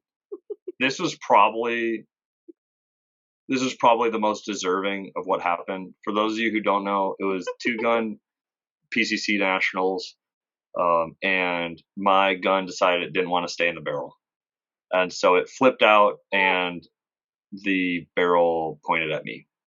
Hunter decided not to put it in the barrel correctly. And Hunter looked at it knowing it was not in the barrel correctly and still walked away. It's that thing where like it's happening and I'm already moving away. Yeah. Honestly, the joke for that as well is that since I was using a 31 round mag with a +10 extension, and Colorado recently had the magazine restrictions that if I was using a Colorado compliant mag, I wouldn't have been DQ'd. But yeah, my magazine base pad caught on the edge of the barrel. Yep. And I thought there'd be enough momentum just to have it fall into the barrel at that point. And it was like, if you look at the video, it's the most gentle set into a barrel you've ever seen. It's not like I even like speared it in there or anything. But when I let go of the gun, I was already drawing my pistol. So I already had my pistol out as this gun's falling. And that's another DQ, is having, I think, 2 guns in your hand. If you hold, yeah. I think, right? Yeah. Or no. If you have. No, actually, I don't think that is, because some guys dump the barrel as they're grabbing it out of their holster. Yeah, but that's like time stuff that no RO is going to be able to be like, that happened at the exact same time. Yeah. Long story short, I was an idiot and let my gun fall out of a barrel and got DQ'd. That was my very first stage. Solid. But that wasn't far for you, was it? Yeah, 11 hours isn't that bad driving. Oh. Never mind. Okay, hop, skip, and a jump away. I did the same thing. I went 11 hours to Missouri. I was so excited. I never shot this match. They don't even do it anymore. And first stage, like after ripping 9 shots of rifle, I, of course, fall down the mountain. Pistol goes flying. DQ. And I even call it. You hear me in the video going, DQ. Like. Yeah. In my video, I'm just holding my head. I saw that. Both hands on my forehead, just like, you fucking idiot. Yeah. It hurts. But I was with the TTI guys. I stayed. I grabbed their media guys' secondary camera and just shot. Oh, yeah. Video the rest of it. And I think that's also important, just being like a good sport about it afterwards. Immediately apologized to the ROs and everybody on my squad. And actually, the RO who was running me got DQ'd the day prior for the exact same thing with his gun falling out. It happens. Barrels. Just because USPSA decided to use trash cans instead of dump boxes. Yep. But and honestly, same issues sometimes. I don't think it's as prone than like a short. Dude, their dump buckets for pistols were 5-gallon buckets on the ground. Yeah.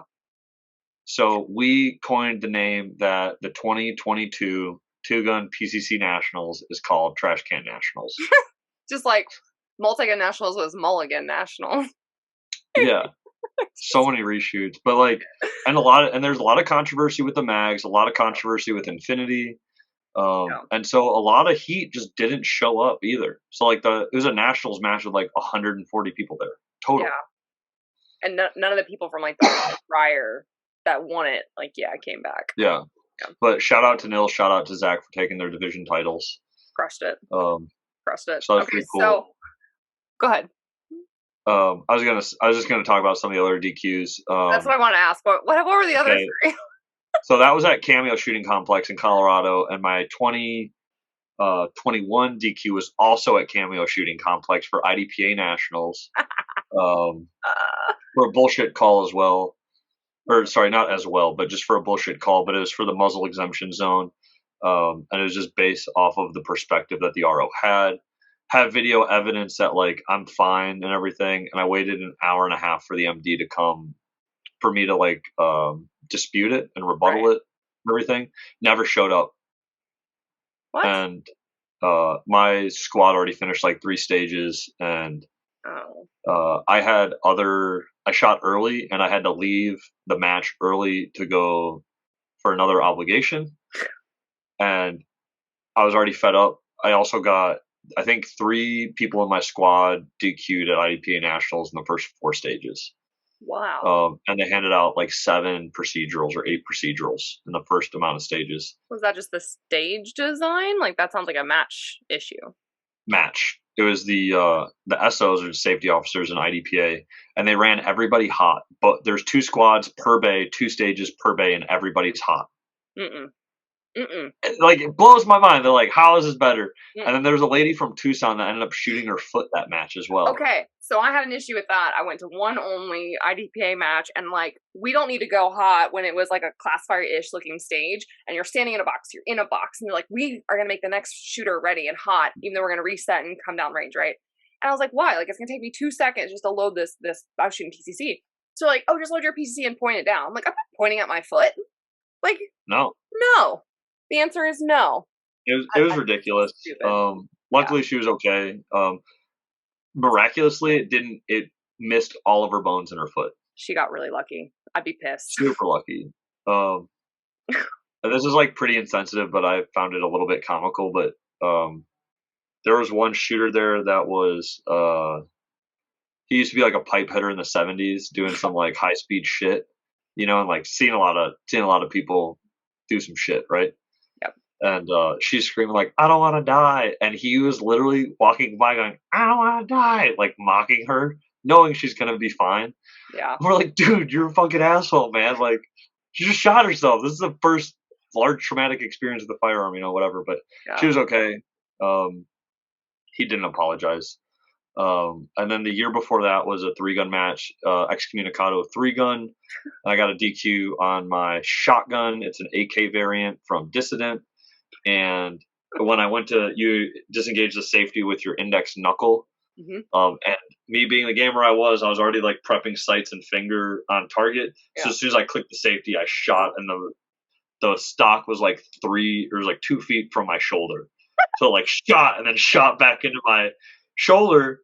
And in 3-gun, and correct me if I'm wrong, since you're a Kenzie 3-gun, the shot has to be 3 yards in front of the target for it not to be a DQ. Yeah, and even in USPSA, it's like 11 feet to be safe or whatever. So you can't have it right there. So like, I had a DQ in February though, because someone drew their pistol and shot literally like right in front of the box side of their foot. So they come with a measuring tape to measure the distance. And it's like, this shooter was like, no, bro, like there's the bullet. Yeah. But so, I was like almost at target. I was 4 yards away from the target. where my impact was. So it was like right on the cusp, but it was my buddy running me, and I didn't want to put him in a bad spot. No. And like I shot, I stopped, I looked at him, Yeah. and then he just goes, "Stop." Like, yeah. And Not fun. went home. And the year before that was a Yuma charity match, and I had an AD while reloading on a Glock. Yeah. Now I did argue this one, Mhm. even though it was an AD, but I had an AD alpha on a tuxedo target while moving away from it. So it's safe in the berm, and I hit the target. And That's luck. That's called luck. That's when shooters get lucky. it's called skill, Kenzie. Called lucky. Okay? It's called skill. No, to answer your question though, going back with like the shots too, yeah, it's a shot like within 10 feet. So yeah, if you are shooting, unless like it's stuff that's different, is like frangible targets closer, but that's not a frangible target that you're shooting. Yeah, at. it was a knockdown steal like down in this crevasse, and but they'll measure it. They'll come out. Just like when I came up, it was just that thing where it was like, we both know it was an AD. It just seemed like a little bit far. He just paced it out and walked it. And he's like, it's probably longer. And I was like, yeah. And I'm like, I don't want to put you in a bad spot or anything like that. And just, I think it's better to have that integrity shooting. Yeah, I was about to say that because they're okay. I got a question for you. Mm-hmm. Question some integrity, okay? God.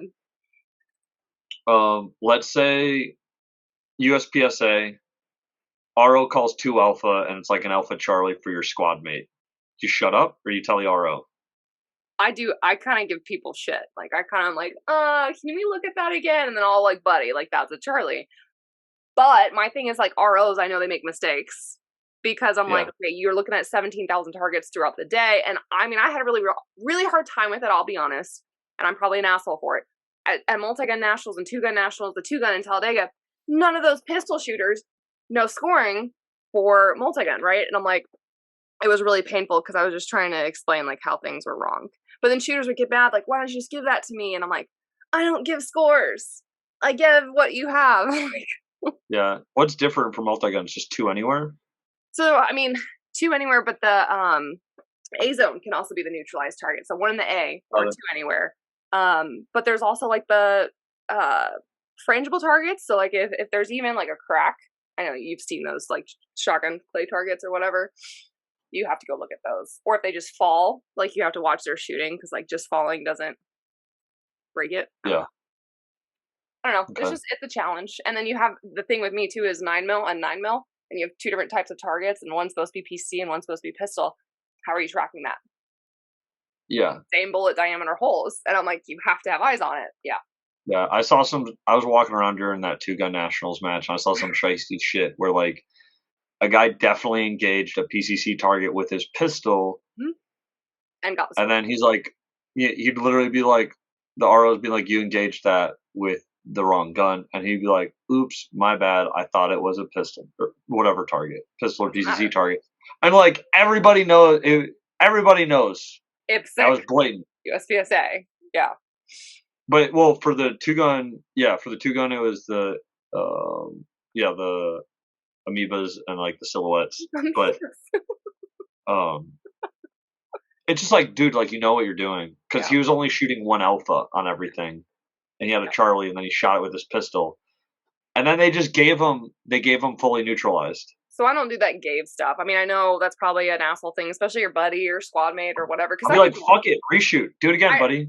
Yeah, I do both. If you ask any of my squad mates in like Kentucky, dude, I'm like, check that again because there was like a delta edge hit or whatever. And I'm like, why aren't you walking your targets? So like Kenzie, I guess the hero in me is always walking targets to be like, no, yes.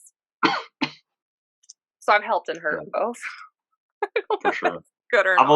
always looking out for squad mates. Yeah. So like if it's a better score, I'm just like, whatever. Like, they called it 2 alpha, and it's like pretty close and it could be a try. I'm just gonna tape it. Yeah, but so many don't overlay it or ask for overlays or walk. I'm like, dude, like that is a big difference at the top. So yeah. I did have a match earlier this year where like a guy would it would be a close call like that, and like maybe he's wrong, and he'd be like, hey, tape that, and like tell his squad mates to tape it fast, and then he would argue the opposite for other people's targets and be like, hey, RO, come back here and check it. Yeah. I'm like, hey, at least be consistent. Yeah. But I always fare on the side of the shooter more than anything else, especially if they're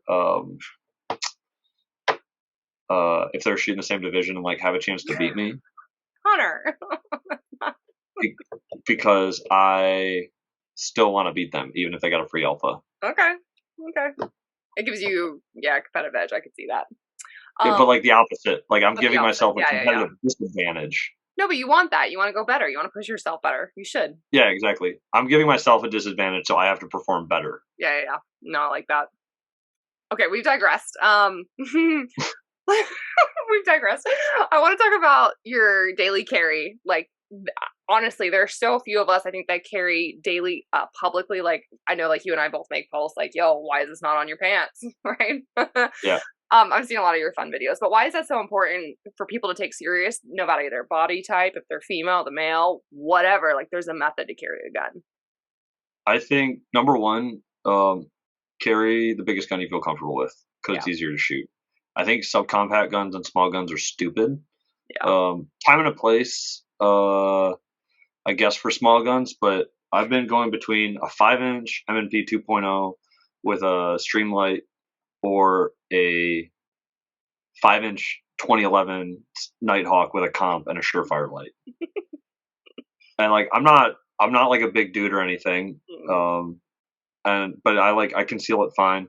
I think it comes down to your belt, your placement, and your holster, and you can carry whatever gun you want. Yep. Shout out to the Constantine concealed carry belt, but that's a belt I'm coming out with that will probably be released by the time this podcast's out. But it is made for all body shapes and male and female, and I wear it in the truck when I'm going like a 10-hour drive. I wear it at the gym. I wear it hiking. I wear it hunting. I wear it in all walks, and it's comfortable. What do you wear at the gym with belt loops? Like these shorts I'm wearing. These are like athletic shorts with, you can't really see, with belt loops He's on gonna it. stand up, guys. Yeah, he stood up. And they're stretchy. And I wore it to the gym, and I did a leg day with my gun on just to see if I could do it. Are they born primitive? Those are the shorts that you should wear. No, these are they're from Mayhem Syndicate. He doesn't make them anymore, and I'm pretty pissed. It's sad. It's sad when the good stuff goes away. I know. Anyways, so but like the number one thing is I want to be comfortable with my gun. It shouldn't be uncomfortable for you to wear that gun, and if it is uncomfortable, you're not gonna wear it. Something's off. Yeah, or you're not gonna wear it. And so like you gotta change your belt, change your holster, change the gun you're carrying. The main reason I carry my Smith & Wesson primarily is because I have so many rounds on it. I probably have close to like 275,000 rounds on that platform. Yeah. So I know that gun inside and out. Yep. I know exactly where my holds are. I've shot the gun out to 400 yards. We've seen the video. How many takes did that take? Honestly, not as many as you'd think. No. We were having a hard time IDing hitting the target, and base department media needed to get his zoom lens so we could actually see the target. So I shot like a mag, and we could see the dust splash, and there was about like half the mag where we didn't have any dust splash. Okay. So I was either really close to the target or I hit the target, and we just didn't know. Yeah. And that's why it's so anticlimactic when I hit it. I'm like, oh, I hit it. I'm like, oh, I hit it. Because we couldn't tell, and we were just looking through the lens of the camera. Right. But it's honestly not. I don't think it's as hard as people think it is. I shot 200 with iron sights, and it had the barrel, with the right hand twist, which was fun because the first shot I didn't have it on video. I actually hit it, and then it took me like 5 more tries to get it on video. Yeah. I was like, yeah. There was a class I took with Buck Doyle. He's like this intermediate MARSOC sniper dude. And he was spouting off about how competition shooting doesn't have a place in the tactical world. It's like, whatever, dude. And I was shooting with a group of like more of the tactical minded shooters. And we had to make 240-yard impacts with our pistol. We had to make 2 impacts on the target to pass.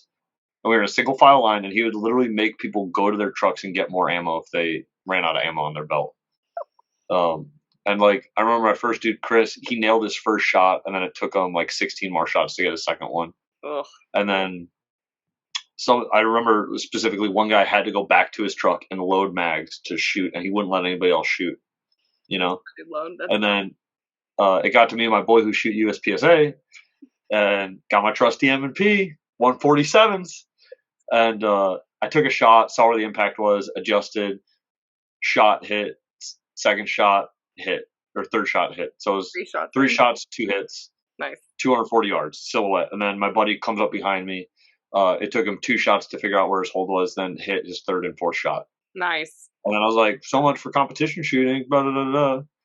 And then he's like, da, da, da. And I was like, why don't you do it? I'm like, can you do it in 3 shots? And then he didn't do it in 3 shots. And then I was kind of on a stink list. But I think smack talking is also important. Well, instructors is why I do not teach high level. I cannot demo or do the things at the high level. I can teach the basics, but like he should be able to demo whatever he's requiring you guys to do. And if he's going to force you to shoot it, he did it in like 10 rounds though. Still, he should be 1-2 or 1-2-3 or whatever you guys did. Yeah, and I was like, but he definitely made me eat my lunch on the rifle stuff. So sure. Pistol shooters get a whole new world when they switch over to rifle. I'll just say that. Yeah, I think it's easier though. I think it's easier for pistol to shoot rifle than rifle it is to shoot pistol. Because I've seen some rifle people shoot pistol. I'm like, oh, 100%. Buddy. Yeah, pistols are hard. But with the concealed carry, I carry every day. I carry. I don't think I should say that on record. Nope, don't. I know what you're going. Yep. I travel a lot though. Fine, yeah. And but so yeah, I think it's important to have something that's going to defend your life. The number one thing should be get yourself out of that situation. Yeah. Number 2 should be de-escalate, and number 3 should take action. Mm-hmm. Or like Elijah Dickens, that just happened. For those of you listening later on, but he landed 8 out of 10 shots at 40 yards against an armed gunman in a mall. That's huge, and with a mall with a sign that said "No guns." No guns, right? And so, one guy carried a gun into that mall with the mindset of murdering people, and then the other one brought a gun into that mall with the mindset of protecting people, and that's exactly what he did that day. Yep. And I think it's important to train. Like if you look at the Uvalde shooting from Texas, they had a 148-yard rifle shot on the attacker, and they asked for permission to make that shot when that should have just been an immediate shot. Yep. He has all the data he needs to do to back him up. Maybe he wasn't as confident with understanding the laws of the engagement, like the legal side of engaging him. Right. Which is probably the most common way I ask for permission. But I'm not sure because there's been a lot of stuff floating around about the Elijah Dickens shooting, but people were saying that he hasn't had any training. Yeah, we've all heard speculation stuff. I've heard that he got his permit like 3 months ago, or got. Yeah, I don't know, but I don't know either. At the end of the day, to make 40-yard shots, you have to have some basic understanding of how to use that gun. 100%. Period. Especially 8 out of 10, you're not just a beginner or someone that doesn't use their firearm. Right, and to keep engaging too. 100%, yeah. But like, so I know with the signs, I'll say this too. If you were ever in that situation, right? Like, I know I can commonly say that my 2A community would show up, right? I know we don't love the NRA, but NRA, USPSA, all these companies or organizations, if you are defending somebody's life or your own in a zone that had that sign, of course the left's going to come after that. But there's so many companies that are going to show up and support you and make sure that you have like legal fees or taken care of because you just saved someone's life. Yeah. Like, you're not going to, I don't think you're going to go to jail for that or be penalized for that. No, I mean, there is a lot of concealed carry cases throughout the country where people have gone bankrupt and they've found themselves in unfavorable positions. But I think something that gets this type of coverage definitely would do so. But I mean, even us being in the 2A community and the brands that we're associated with, they take care of it. And let's say I did use a Smith & Wesson and I have this Fieldcraft hat on. You know what I mean? Like, I'd be like, hey, I'm in legal trouble right now because of this. I need help. And I guarantee that they would find some sort of budget to help out with that because, I mean, looking at it from a marketing standpoint, which is like terrible, but it's the society we live in today. it's like, yeah, it's like, I guarantee it'll probably sell more Smith & Wessons in some way, shape, or form. Or if I'm an instructor for Fieldcraft, I'm going to have a Fieldcraft hat and I just stopped an active shooter, it's probably going to sell classes for Fieldcraft or whatever. And it's like, whatever happens, there's people that will support it. I know a lot of private individuals that are willing to support stuff like that as well. Yep. And I think that's huge on the 2A community. And I wish we got together more to change other things as well, because people will rally around memes about donkeys. And for those of you who don't know what I'm talking about, there's a guy who shot a donkey under a thermal optic and said he thought it was a coyote, and he got in trouble because it was an endangered species. And everybody made memes over the next like 48 hours, but we can't write our legislation to change our laws and policies and things like that. Yeah. I would really like to see a change where people take it a lot more seriously. Yeah. I'd like to see a little bit of less memes and more people that are making the memes take action or do something about it. Yeah. Instead of making memes. Doesn't help. I don't know. I think it's important that we all find a way to influence the community in one way, shape, or form to make it better. Yeah. And have people understand a little bit better. Like mine's through instructing with people. I get to reach a handful of civilians every single month, or law enforcement officers, and remind them the importance of speaking out to their actions, being trained, being prepared, etc. And so that's huge. And so I carry a gun every single day. Yep. I don't care where I'm at. Gun will be on me every single day. Yep. Same. Sometimes it's more basic. Like, I don't do a full appendix sidecar thing. I do carry appendix, but it's just single holster for the gun. I've got, I think it's 19 plus 1 with the base pad that I have, or maybe 18. I don't know. But in my mind, I'm like, if 18 rounds doesn't get me out of that situation, then there's probably something more serious going on that I got to worry about. Yeah. And so, I mean, I think it's just important to go out and test your skill. Like right now, I'm working on build drills at 25 yards for all A's. My goal is to go sub 2. Okay, I could see you doing that. And, again, I want to be able to have that type of accuracy at that distance. Yeah. You know, or like I was doing, this was like the end of last year, I think. I was doing 50-yard plate racks on 8-inch plates, and I think I was getting into like the low 3s. Nice. Or like the mid 3s or something. Yeah. But like that's pretty spicy for 50 yards. That's a lot, yeah. Because basically you're confirming when your dot lifts or whatever, and you're not listening or looking at the target. You're just next one, like you know where it's at. Yeah. Yep. That's it. But I think practicing the distance stuff helps a lot, because when you get up really close, like big A-zone targets, it's like the side of a barn, and you can just rip into it. Yeah. Yeah. This past weekend I did 5 and 25 yards, and the same issues that are going to be at 5. What do you think about truck guns, like truck rifles? You have to have one. You have to have one. You should have one. I built a couple pistols. Well, I mean, if I'm in a vehicle and I can have a lot more rounds and maneuver a lot easily, I mean. But like, are you building like an AR? Yeah, like an AR pistol. What are you using it for? I have a 300 blackout and a 5.56. What do you mean? Like, what are you using the truck gun for? What's the situation where you have time to take out that rifle and engage somebody instead of leaving out the rifle? Rifle's right. Well, pistol's always on me. Like, I don't take it off. I don't have a mag. Yeah, same here. But this has been like a heated debate lately of like, if your number one goal is to get yourself out of that situation, why aren't you just leaving in your vehicle instead of taking the rifle out? What if you're using your vehicle as a weapon to take something out to get into a position, and then you have a larger caliber gun and with more rounds? And what if it's like a hunting situation? What if it's like that's the only scenario where I'm like, this makes sense. Because I'll be in the middle of nowhere else. Yeah, yeah. We're like a bear. Like, I'm about to go wrestle a bear. You know? Please don't do that. But I mean, like, I am in some really weird remote places, and then like, yeah. I don't know. Yeah, I've gone back and forth. I have like a truck PCC in my truck. Yeah. But I mean, like, traveling, if someone else is in your vehicle with you, right, and they know how to use a firearm and they don't carry, like, there's that right there. Yeah. I don't know.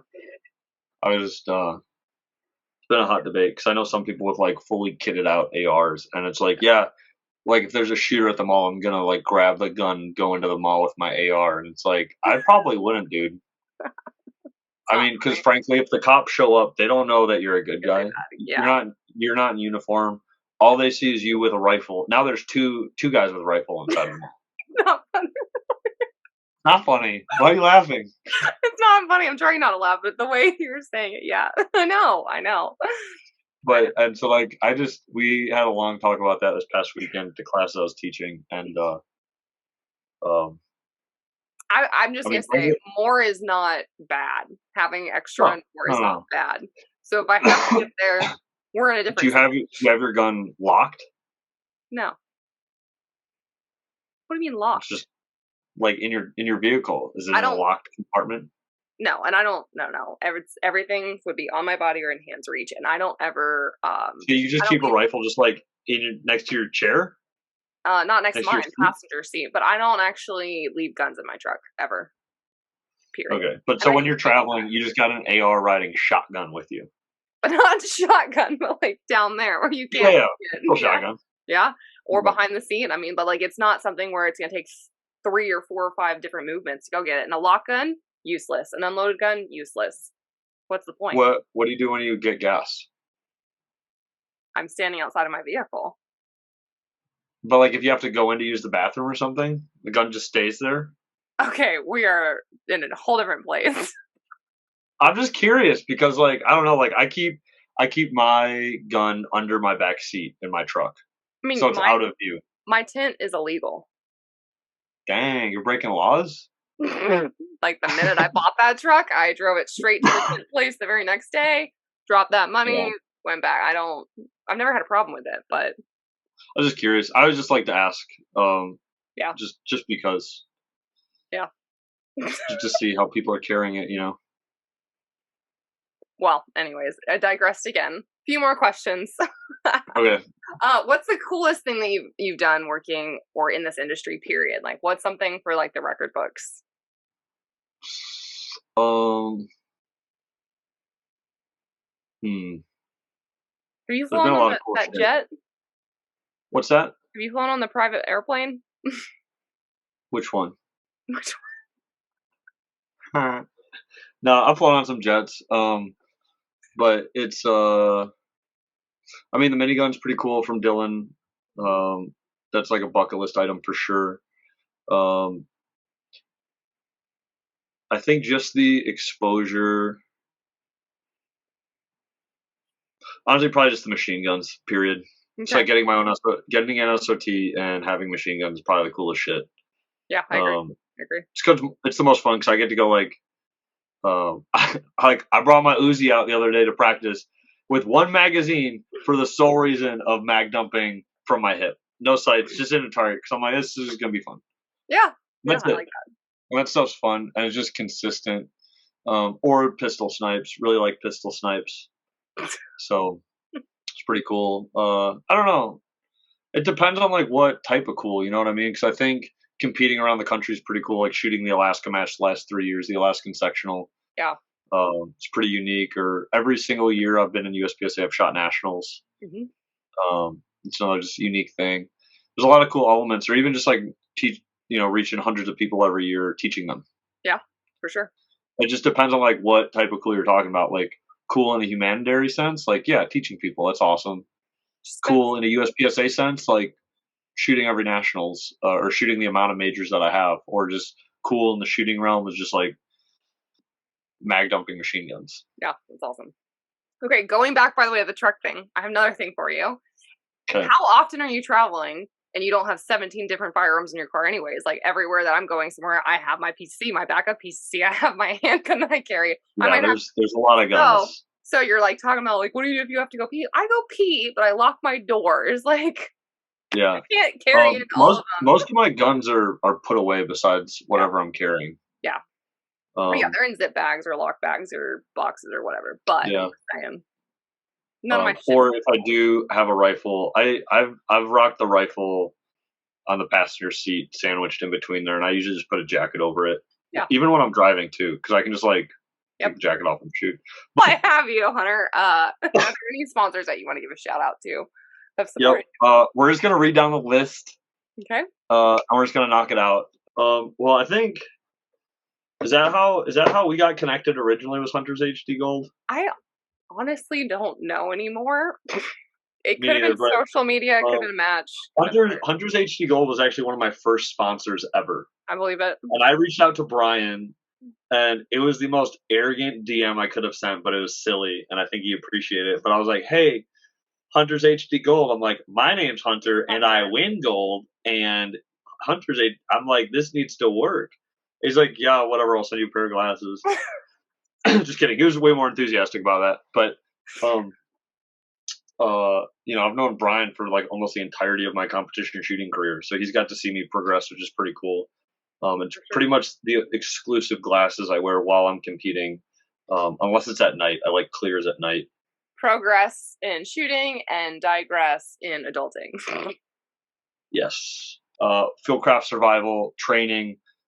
They've been with me since like a very early stage of my shooting career. Terran Tactical, base pads, guns, bunch of cool stuff.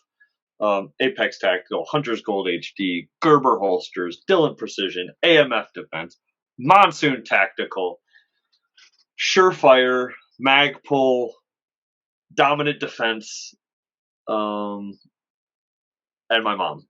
There we go. I like the shout out. And I'm going to give Kenzie this entire list to put in the description of this, okay? Love it. Hunter, how can people follow your crazy ass on social media and connect with you? And do you have a website yet? It is, but it's not released. Okay. Okay. Fair enough. OnlyFans, you have that linked? No. I'll have it to you by the time this releases. Okay. Not my OnlyFans, my competitive website. But best way is just hit me on Instagram. It's Hunter_Constantine, HUNTER_CONSTANTINE. And follow Two Track Nation as well for a bunch of overland stuff. TOWTRACKNATION. Love it. Catch me at a major match. Slide in my DMs. Let's chit chat about guns. Let's talk about things. Whatever you guys want, just hit my line. Yeah, so now we've got some controversial things you can go talk to Hunter about. Holster wear, rifle, and the truck gun, all sorts of things. So, good. Yeah. A lot of stuff to unpack. Dude, thanks for joining me on the podcast and dropping knowledge. And I love your social media presence so much. I've loved it, since Hunter's HD Gold. I was like, who is this cat? Social media. Like, this guy's a goober. No, but it's been a pleasure to hang out with you and see you, do everything that you do. So, it's cool. Sure. Thanks, Kenzie. Thank you for having me. Heck yeah. Listeners, stay tuned for the next episode of the Reticle Up podcast and see you guys somewhere on the range. Thanks for listening to the Reticle Up podcast. Be sure to subscribe wherever you get your podcasts and on YouTube. Follow along on social media at Reticle Up or 3Gun Kenzie.